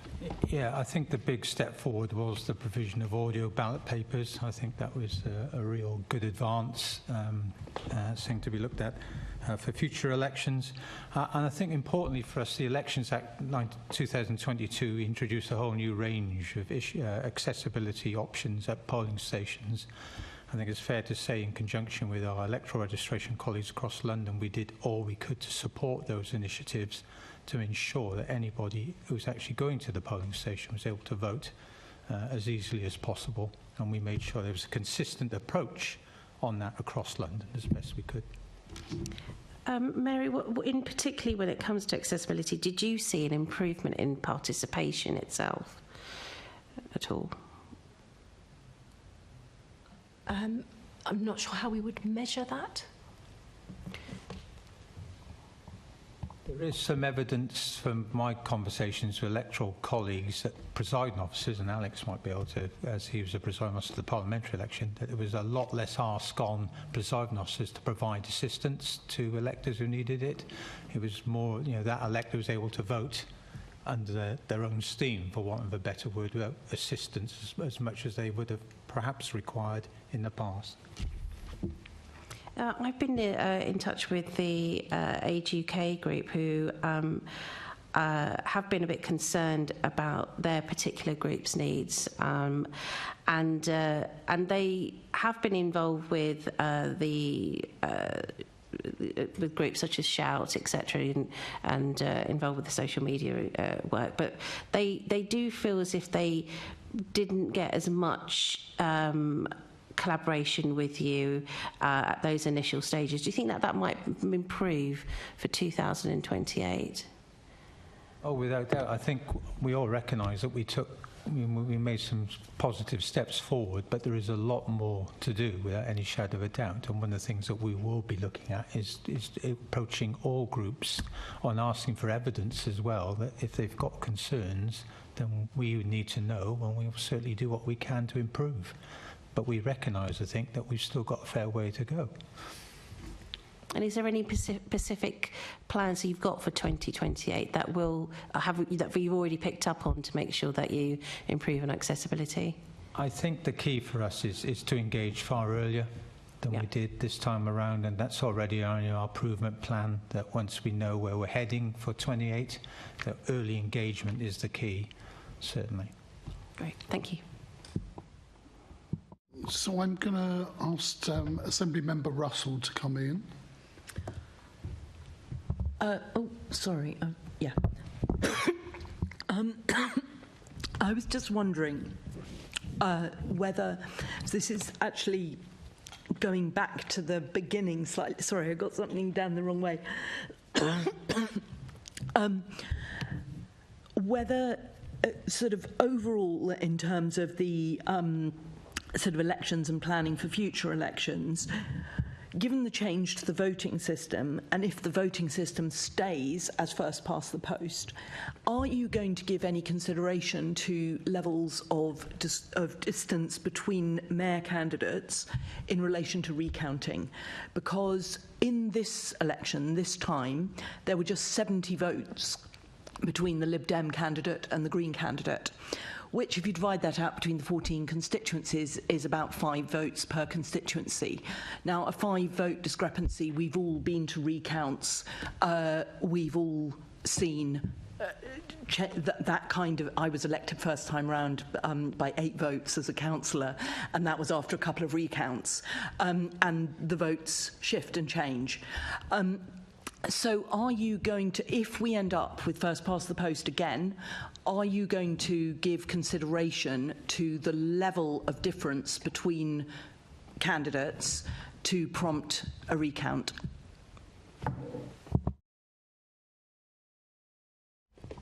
I mean, probably the first thing to say, and we reflect on it in the papers, is that generally around our insistence that we had zero tolerance of variations between, numbers of votes verified, number of votes counted, was something that some boroughs found challenging.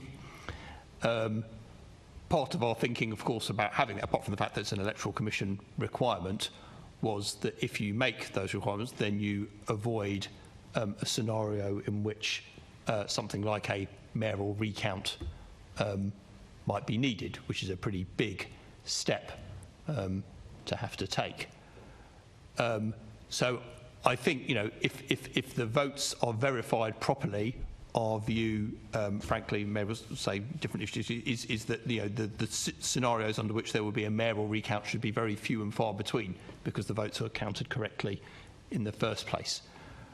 Where it comes to the votes lower down, I see the point about it's important who comes. Yeah, no, I wasn't suggesting you would do a mayoral recount to decide who's third and who's fourth, but it just shows that under first past the post, you can have a close election, and we should presumably be... what if it was 40 votes between the first and second place?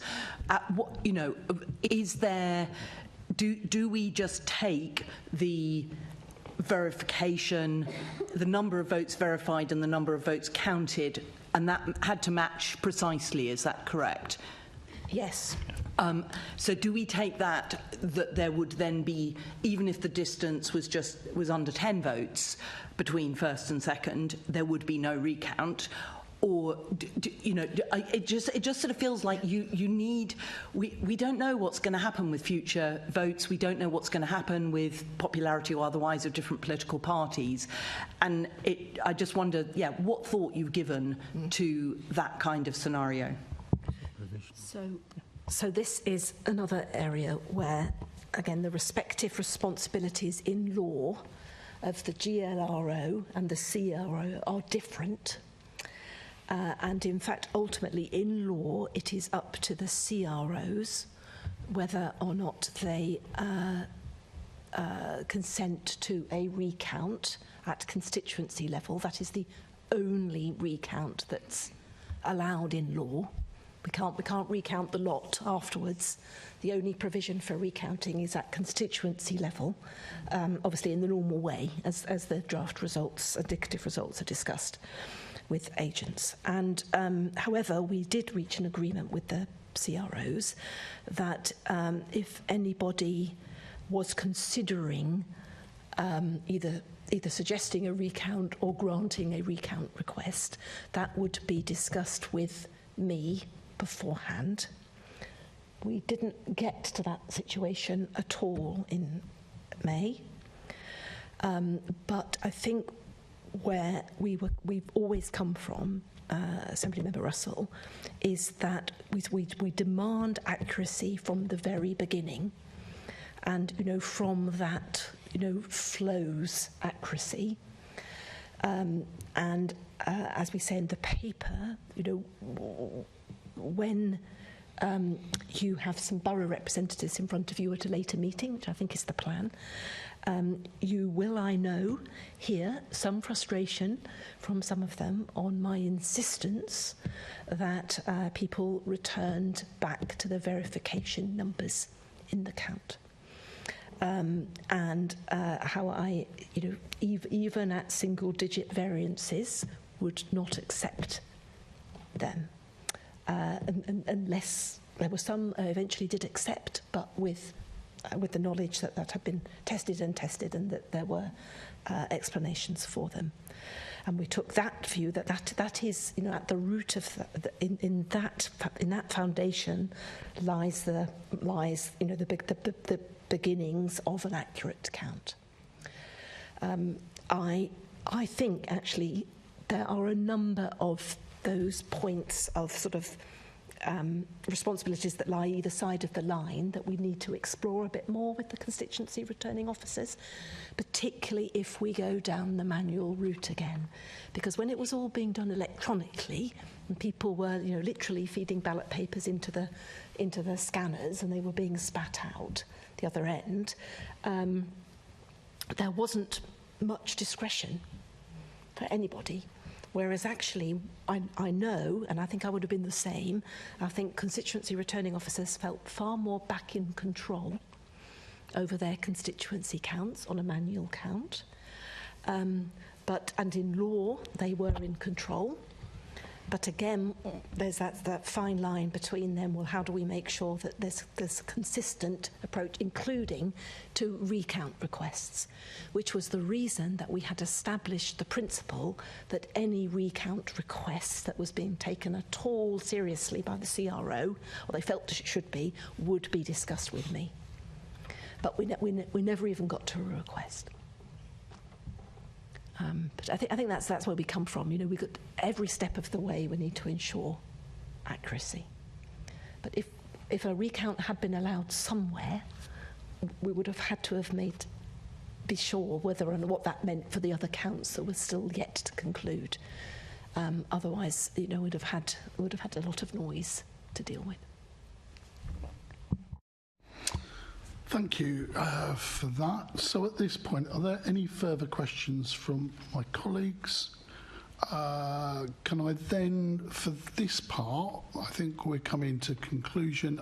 Mary, can I thank you and your team? I know it's not the complete team. There are a couple of issues where, look, even though the list colleagues had to wait for their election results, they didn't have to wait of what the time that we've had to wait in the past. There were a number of plus points about this election, even though we've started to just lift the stones about what we could do better and what we need to reflect on for the future. So thank you for the way that you've answered the questions this afternoon. We will be thinking very carefully of what you've told us and think there may well be some, as I indicated earlier, some written questions that we may put to you as well. There are a couple of points that we will reflect on in terms of the Electoral Commission report, much that it's a national report. We might look at that for any implications for us. We'd be interested to hear your views on that, and certainly we'll follow up on some of the issues that we've raised during the meeting.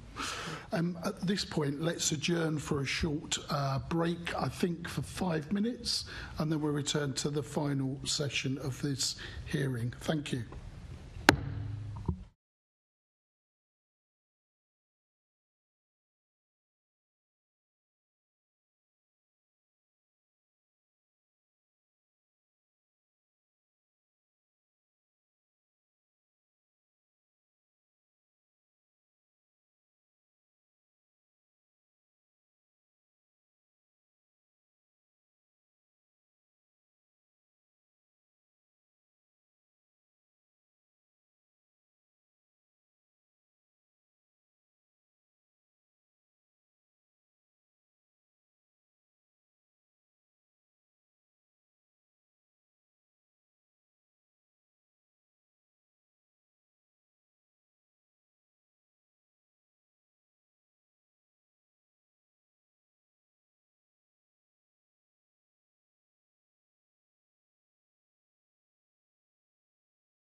can I welcome us back for the concluding part of this afternoon's hearing? And in doing so, I welcome Farhara Elahi. Farah Elahi. Thank you very much. Head of Community Engagement, who's joined us to discuss the input of the GLA Communities and Skills in Democratic Engagement to the election process. So we've got a number of questions here. Same rules apply to the earlier guests before us. We will be listening and writing about what you say to us, and there may be some additional written questions that we follow up. But by and large, we've got a set number of questions that we want to get through. There may be some additional questions arising how you've spoken to us, but we want you to be able to explain your role as clearly as possible, so we can consider about future recommendations. So, if I can begin in terms of that, what information, if any, do you receive from London Elects to support or influence the work of the Democratic Participation Team in relation to this particular set of elections? As far as I'm aware, we have no direct contact with the London Elects team. We do lots of community engagement. We do YouGov polling and get information from the Electoral Commission, but there's very clear firewalls between our team and both the London Elects team and the Mayor of London office as well. So how would you describe your work to the general public? So the work that we've been doing over the last couple of years has been around supporting democratic engagement. Our programme has consisted of 3 elements. So we have a weekly London Voter Registration Week, which is in partnership with hundreds of civil society organisations to raise awareness of voter registration and democratic participation, and that happens in September every year. We also have a community grants programme, again recognising groups that are least likely to be registered to vote and face the greatest barriers around accessing their right to vote, working with community-led organisations to support them to access their democratic rights, and then we also have a public campaign to again promote democratic participation, voter registration, and in the last year we also had a focus on voter ID and raising awareness of the requirement for voter ID to participate. Okay, so in doing that work, would you may have heard an earlier part of the conversation with the other previous guests, would the data and ward data help drive some of that work generally about some of the target groups that you've alluded to that we might want to increase the awareness of these elections? I can't say that we've relied on that level of data to drive our campaign or our work previously. I think we've primarily relied on data sets like the Survey of Londoners, YouGov polling, and our analysis of other insight and community engagement data. As we offer a pan-London campaign and work across the whole of the city, I need to come back to you to see if there's any kind of further information we can provide you on whether ward-level data would be useful, but I can't say from what I know that it has driven our insights up to now. Okay, thank you for that. In terms of those other activities, would you say that was the driver of your work, the YouGov polling, all those other issues, that centrally is a base point from where you work from that will derive your work programme for this project? There's a whole range of data sets that we draw on. So definitely we do regular YouGov polling to understand the impact of the work that we're doing and whether it's actually led to a result. We commission our own research as well. So a number of years ago we commissioned a specific piece of research around democratic participation. We also rely on surveys like the Survey of Londoners to understand people's democratic participation. So there's, and then obviously we work very, very closely with a whole range of community partners and engage very regularly with them, including some of the ones that have been mentioned already today. Okay, if we can move to a specific topic about photo ID and that work, were there any targets, performance indicators that you thought that you could measure against the work that you did that you thought was helpful in terms of moving that issue or creating an awareness that people needed that to vote in these elections? So we have data from 2022 and January 2024, from August 2022 and January 2024 from YouGov to try and measure people's awareness of the requirement for photo ID as well as what types of ID would be accepted. Later on this year we'll be publish an impact report from the work that we've done. We'll be able to share specific data on how much for different groups that we targeted, whether that's across ethnicity, deaf and disabled Londoners, age, across a range of different groups, gender. Was there an increase in awareness as a result of, we can't tie it directly to our activity, but as a result of the collective activity by all the partners working together. We also have lots of data on the reach of our campaigns, and whether it's the reach of our grant program, whether that's the reach of our online campaign, whether it's the reach of all of the partners we worked with on things like London Voter Registration Week, which represent really, really healthy numbers as well, which we're really proud of. As with any awareness raising campaign, you want to get the message out there. How that translates into action is harder to measure, but we're really, so for example, 6.05 million Londoners were reached through the paid GLA marketing and comms activity. We know that roughly 1 in 6 Londoners saw or heard the GLA voter ID campaign across various work streams and channels. We know that over 190,000 under-registered and underrepresented Londoners were directly reached and supported by our grantees through their various activities. So, we're constantly trying to collect data to get a sense of our reach. Okay. And when do you think your report will be ready? We're aiming to launch it alongside London Voter Registration Week in September. In September. Okay, thank you for that. Let's move on to Assemblymember Bakari. Thank you, Chair. I was under the impression I was doing question 16, but I can do question 15 as well. Yeah, I'll do 15. Okay, yeah, fine. Sorry about that. I do want to just extend on the photo ID point. Again, I did mention the Age UK group that I was approached by. I understand that they did a workshop with the Shout Out group. But there was only one workshop. So I just want to know about how that process worked. Were there a number of workshops? Were there just one? Was it staggered? Were there different groups at different points?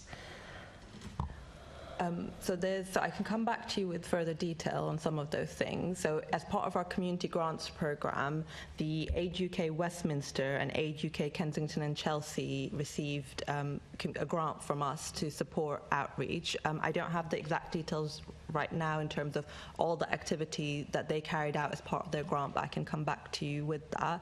I believe Age UK, the London Age UK, is also part of our wider campaign and works with Shout Out UK.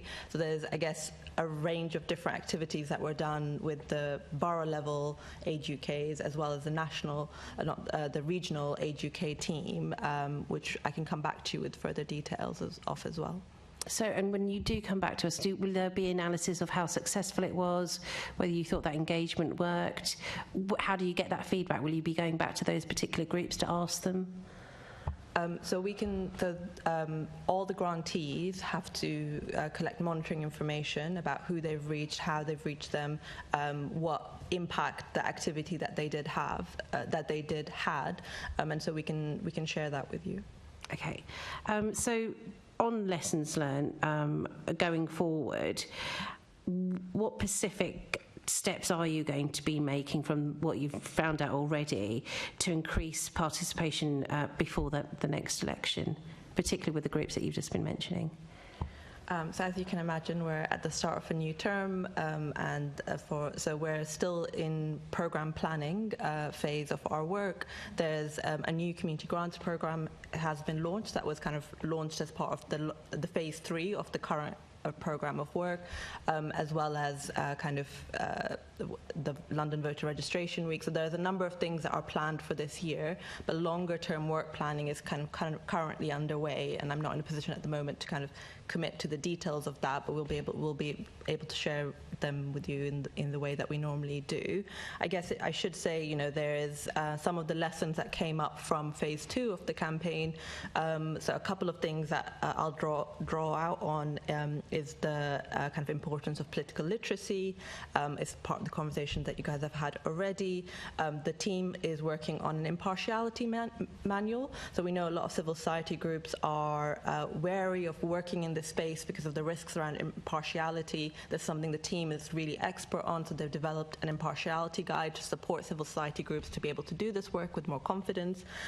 We know that there needs to be a kind of constant balance between online engagement and online events and in-person events, and so we're going to continue to do work around to ensure that there continues to be in-person activity and community engagement activity that supports people's engagement with democratic participation, and the kind of continued importance of collaboration and working with a range of partners, which we'll kind of build on in the way in which we do the next set of.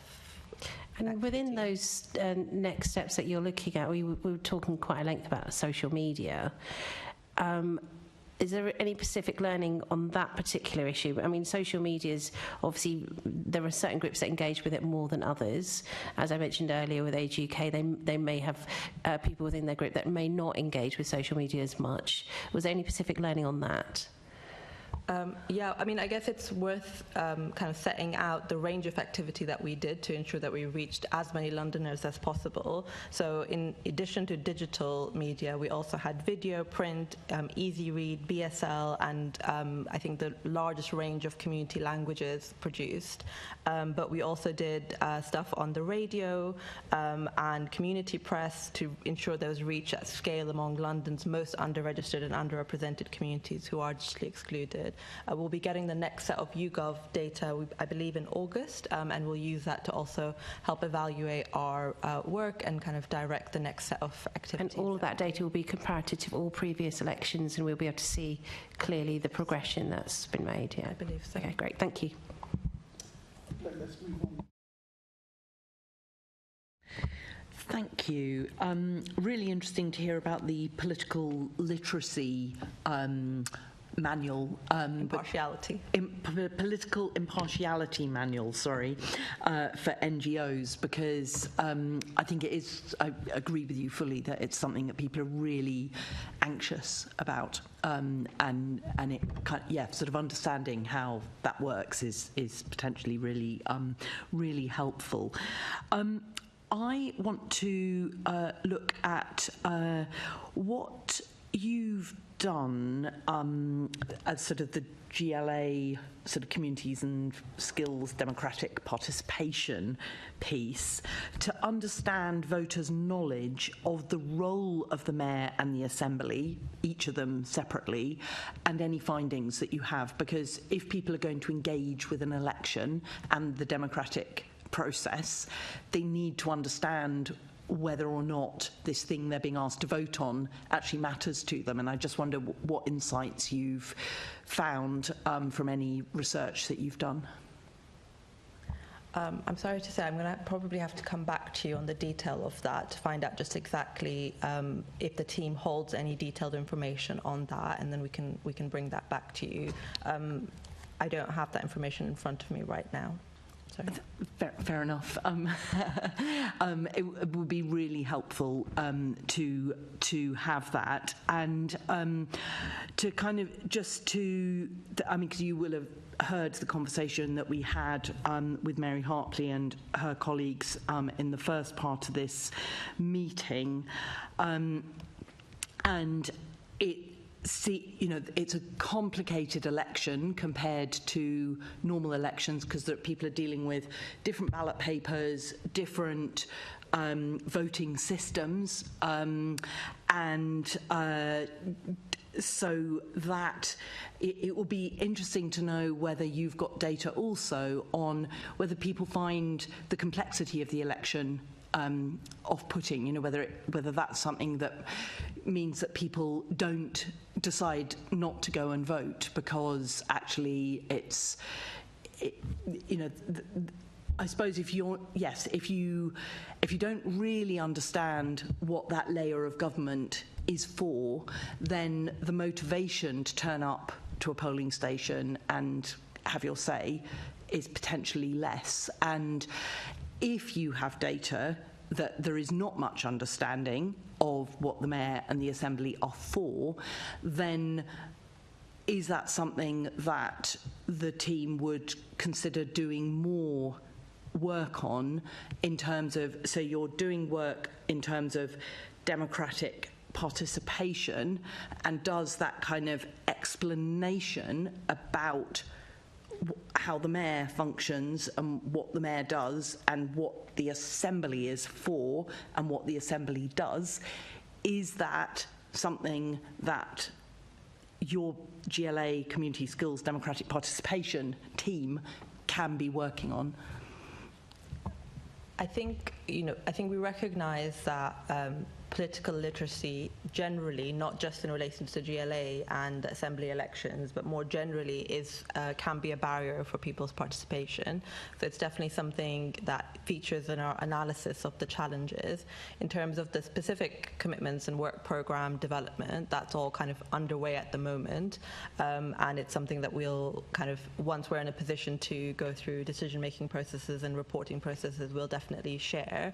But it's definitely, I guess it's fair to say, we have an understanding of the challenges around political literacy broadly for democratic participation. Mm-hmm. Sorry, just writing a note for myself.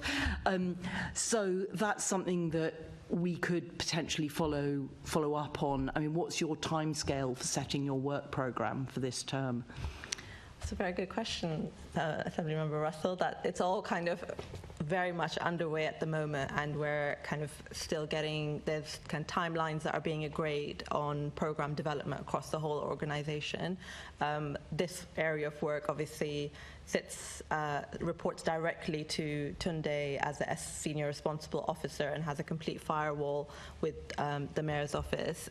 So there's a whole bunch of work that is kind of committed to already, that's set out in our decision MD that was signed off in March, and that's what the team is focusing on at the moment. And as they'll kind of building on the lessons from that, they'll do the next set of programme planning, and that will all be underway. So I'm afraid I can't commit to a timeline at the moment, but it's all very live. So I suppose what I'm wondering is, if we have recommendations from this election review, is there what timeline do we need to comply with in order that our recommendations can actually feed into the work programme development for this 4-year term? Because of the way our budgets are structured as 1 year, where we'll do longer term planning, but that will be part of the budget setting. I guess the longer term commitments or kind of areas of work that are agreed upon and budgets that are agreed upon will happen as part of the budget setting process. So I think we would obviously review any recommendations that emerge from this committee and kind of get direction on those as well from our SRO. Thank you. So if you had a longer term budget process, that would enable you to effectively plan better and deliver more, rather than a year-on-year process. I think that follows. Yep, it's right. Okay. You mentioned previously the firewall between you and London Elects. I picked up in the last exchange there was a firewall between you and the Mayor's office. So they're two distinct firewalls that as you undertook this work, they existed and you were allowed to proceed. Yes, I think we've kind of sought legal guidance and kind of identified clearly the GLA's kind of mandate in this space, but it's also legally very clear that that work can't have any direct association with the Greater London Returning Officer or the personality of the Mayor. And in order to maintain the kind of trust and confidence in the programme, we take extreme steps to ensure that there's complete firewall with the Mayor's office as well, not just the personality of the Mayor. So although the Mayor can kind of direct a budget towards this programme of work, actually all the decision making sits with the Senior Responsible Officer. So you'll notice that when there's responses to Mayor's questions, those actually come from the SRO rather than from the Mayor, and all decision making is done by the SRO or the monitoring officer, and kind of in that space. Okay, thank you for that. Are there any further questions? Look, can I thank you for your work and thank you for the information you've already provided, but as well as the way that you've answered the questions. I think we will come back to you because I think there are certainly there are things that you've said to us that will make us think harder about some of this work. But thank you for you and your team's contribution to the democratic process. Thank you very much.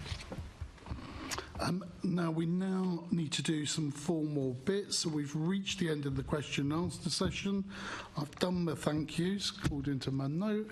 But can I ask the committee to note the report and background that we've put questions to the invited guests? Then can I move on to item 9, any other business that the chair considers urgent? There is no urgent business, so therefore I close the meeting. Thank you.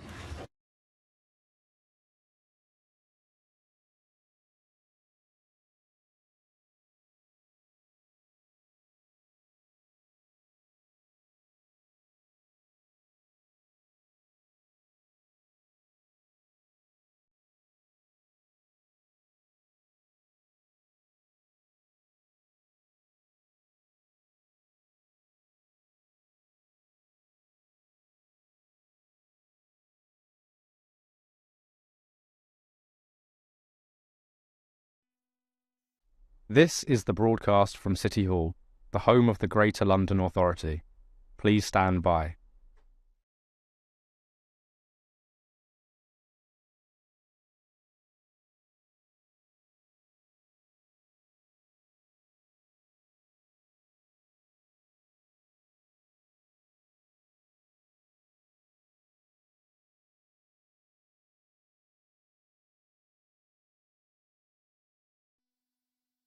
This is the broadcast from City Hall, the home of the Greater London Authority. Please stand by.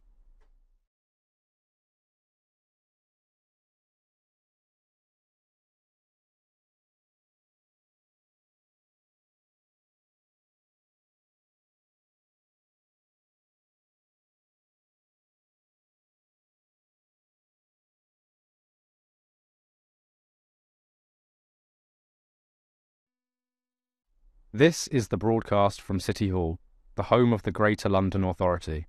Please stand by.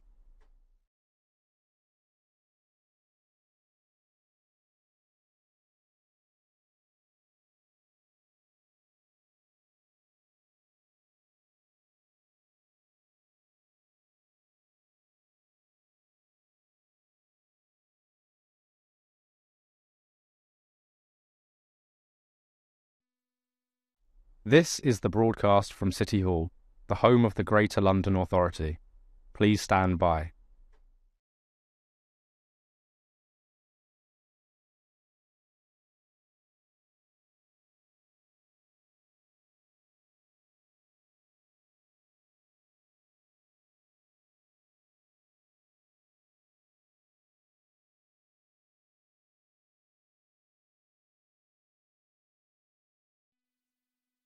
This is the broadcast from City Hall, the home of the Greater London Authority.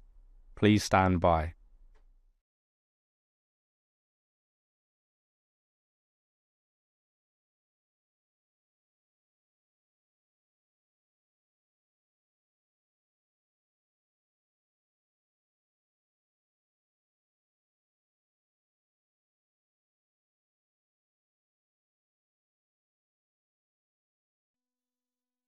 This is the broadcast from City Hall, the home of the Greater London Authority. Please stand by.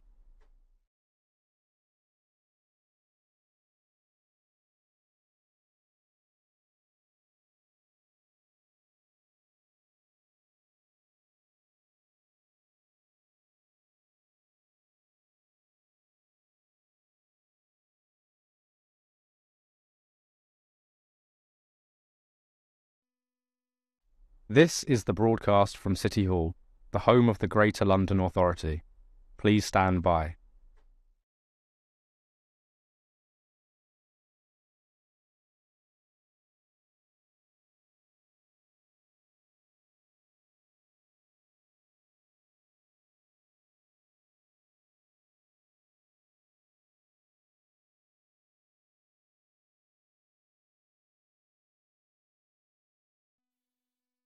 This is the broadcast from City Hall, the home of the Greater London Authority. Please stand by.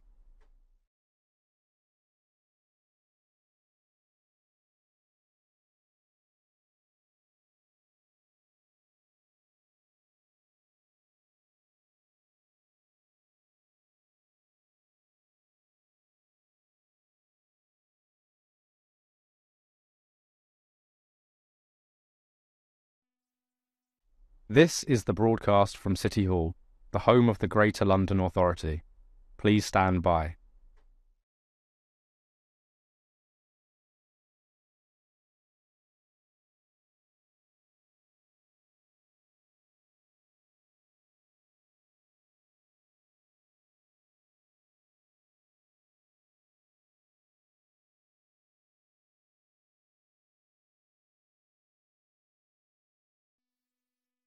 This is the broadcast from City Hall, the home of the Greater London Authority.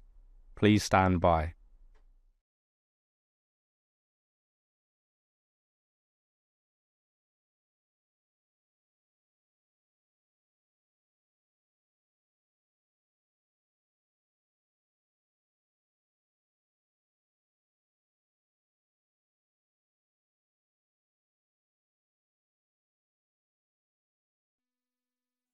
This is the broadcast from City Hall, the home of the Greater London Authority. Please stand by.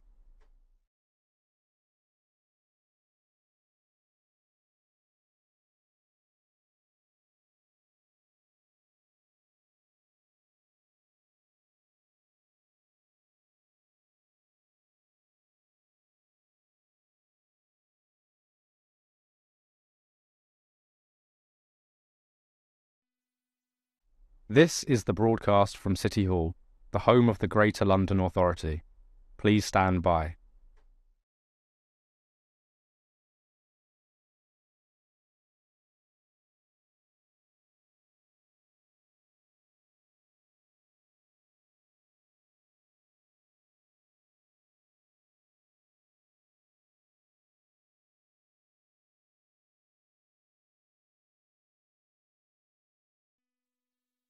This is the broadcast from City Hall, the home of the Greater London Authority.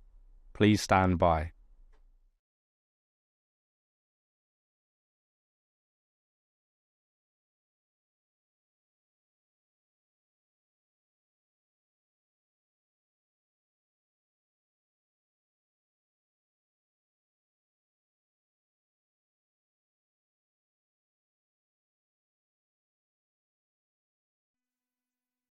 This is the broadcast from City Hall, the home of the Greater London Authority. Please stand by.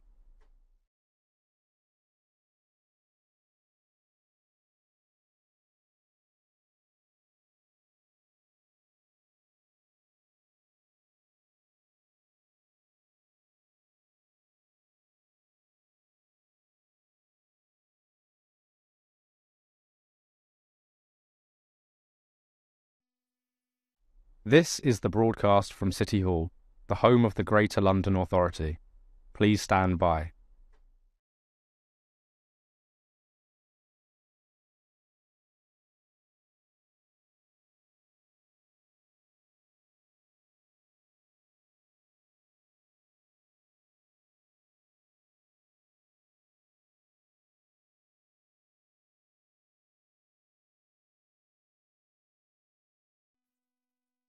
This is the broadcast from City Hall, the home of the Greater London Authority. Please stand by.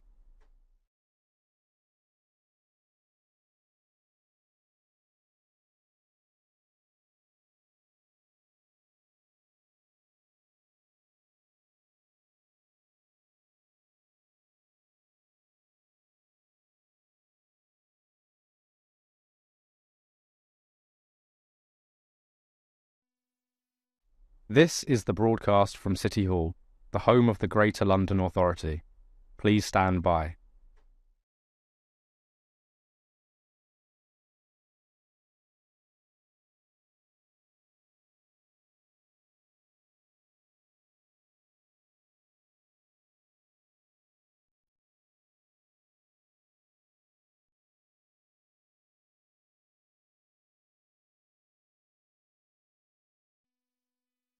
This is the broadcast from City Hall, the home of the Greater London Authority.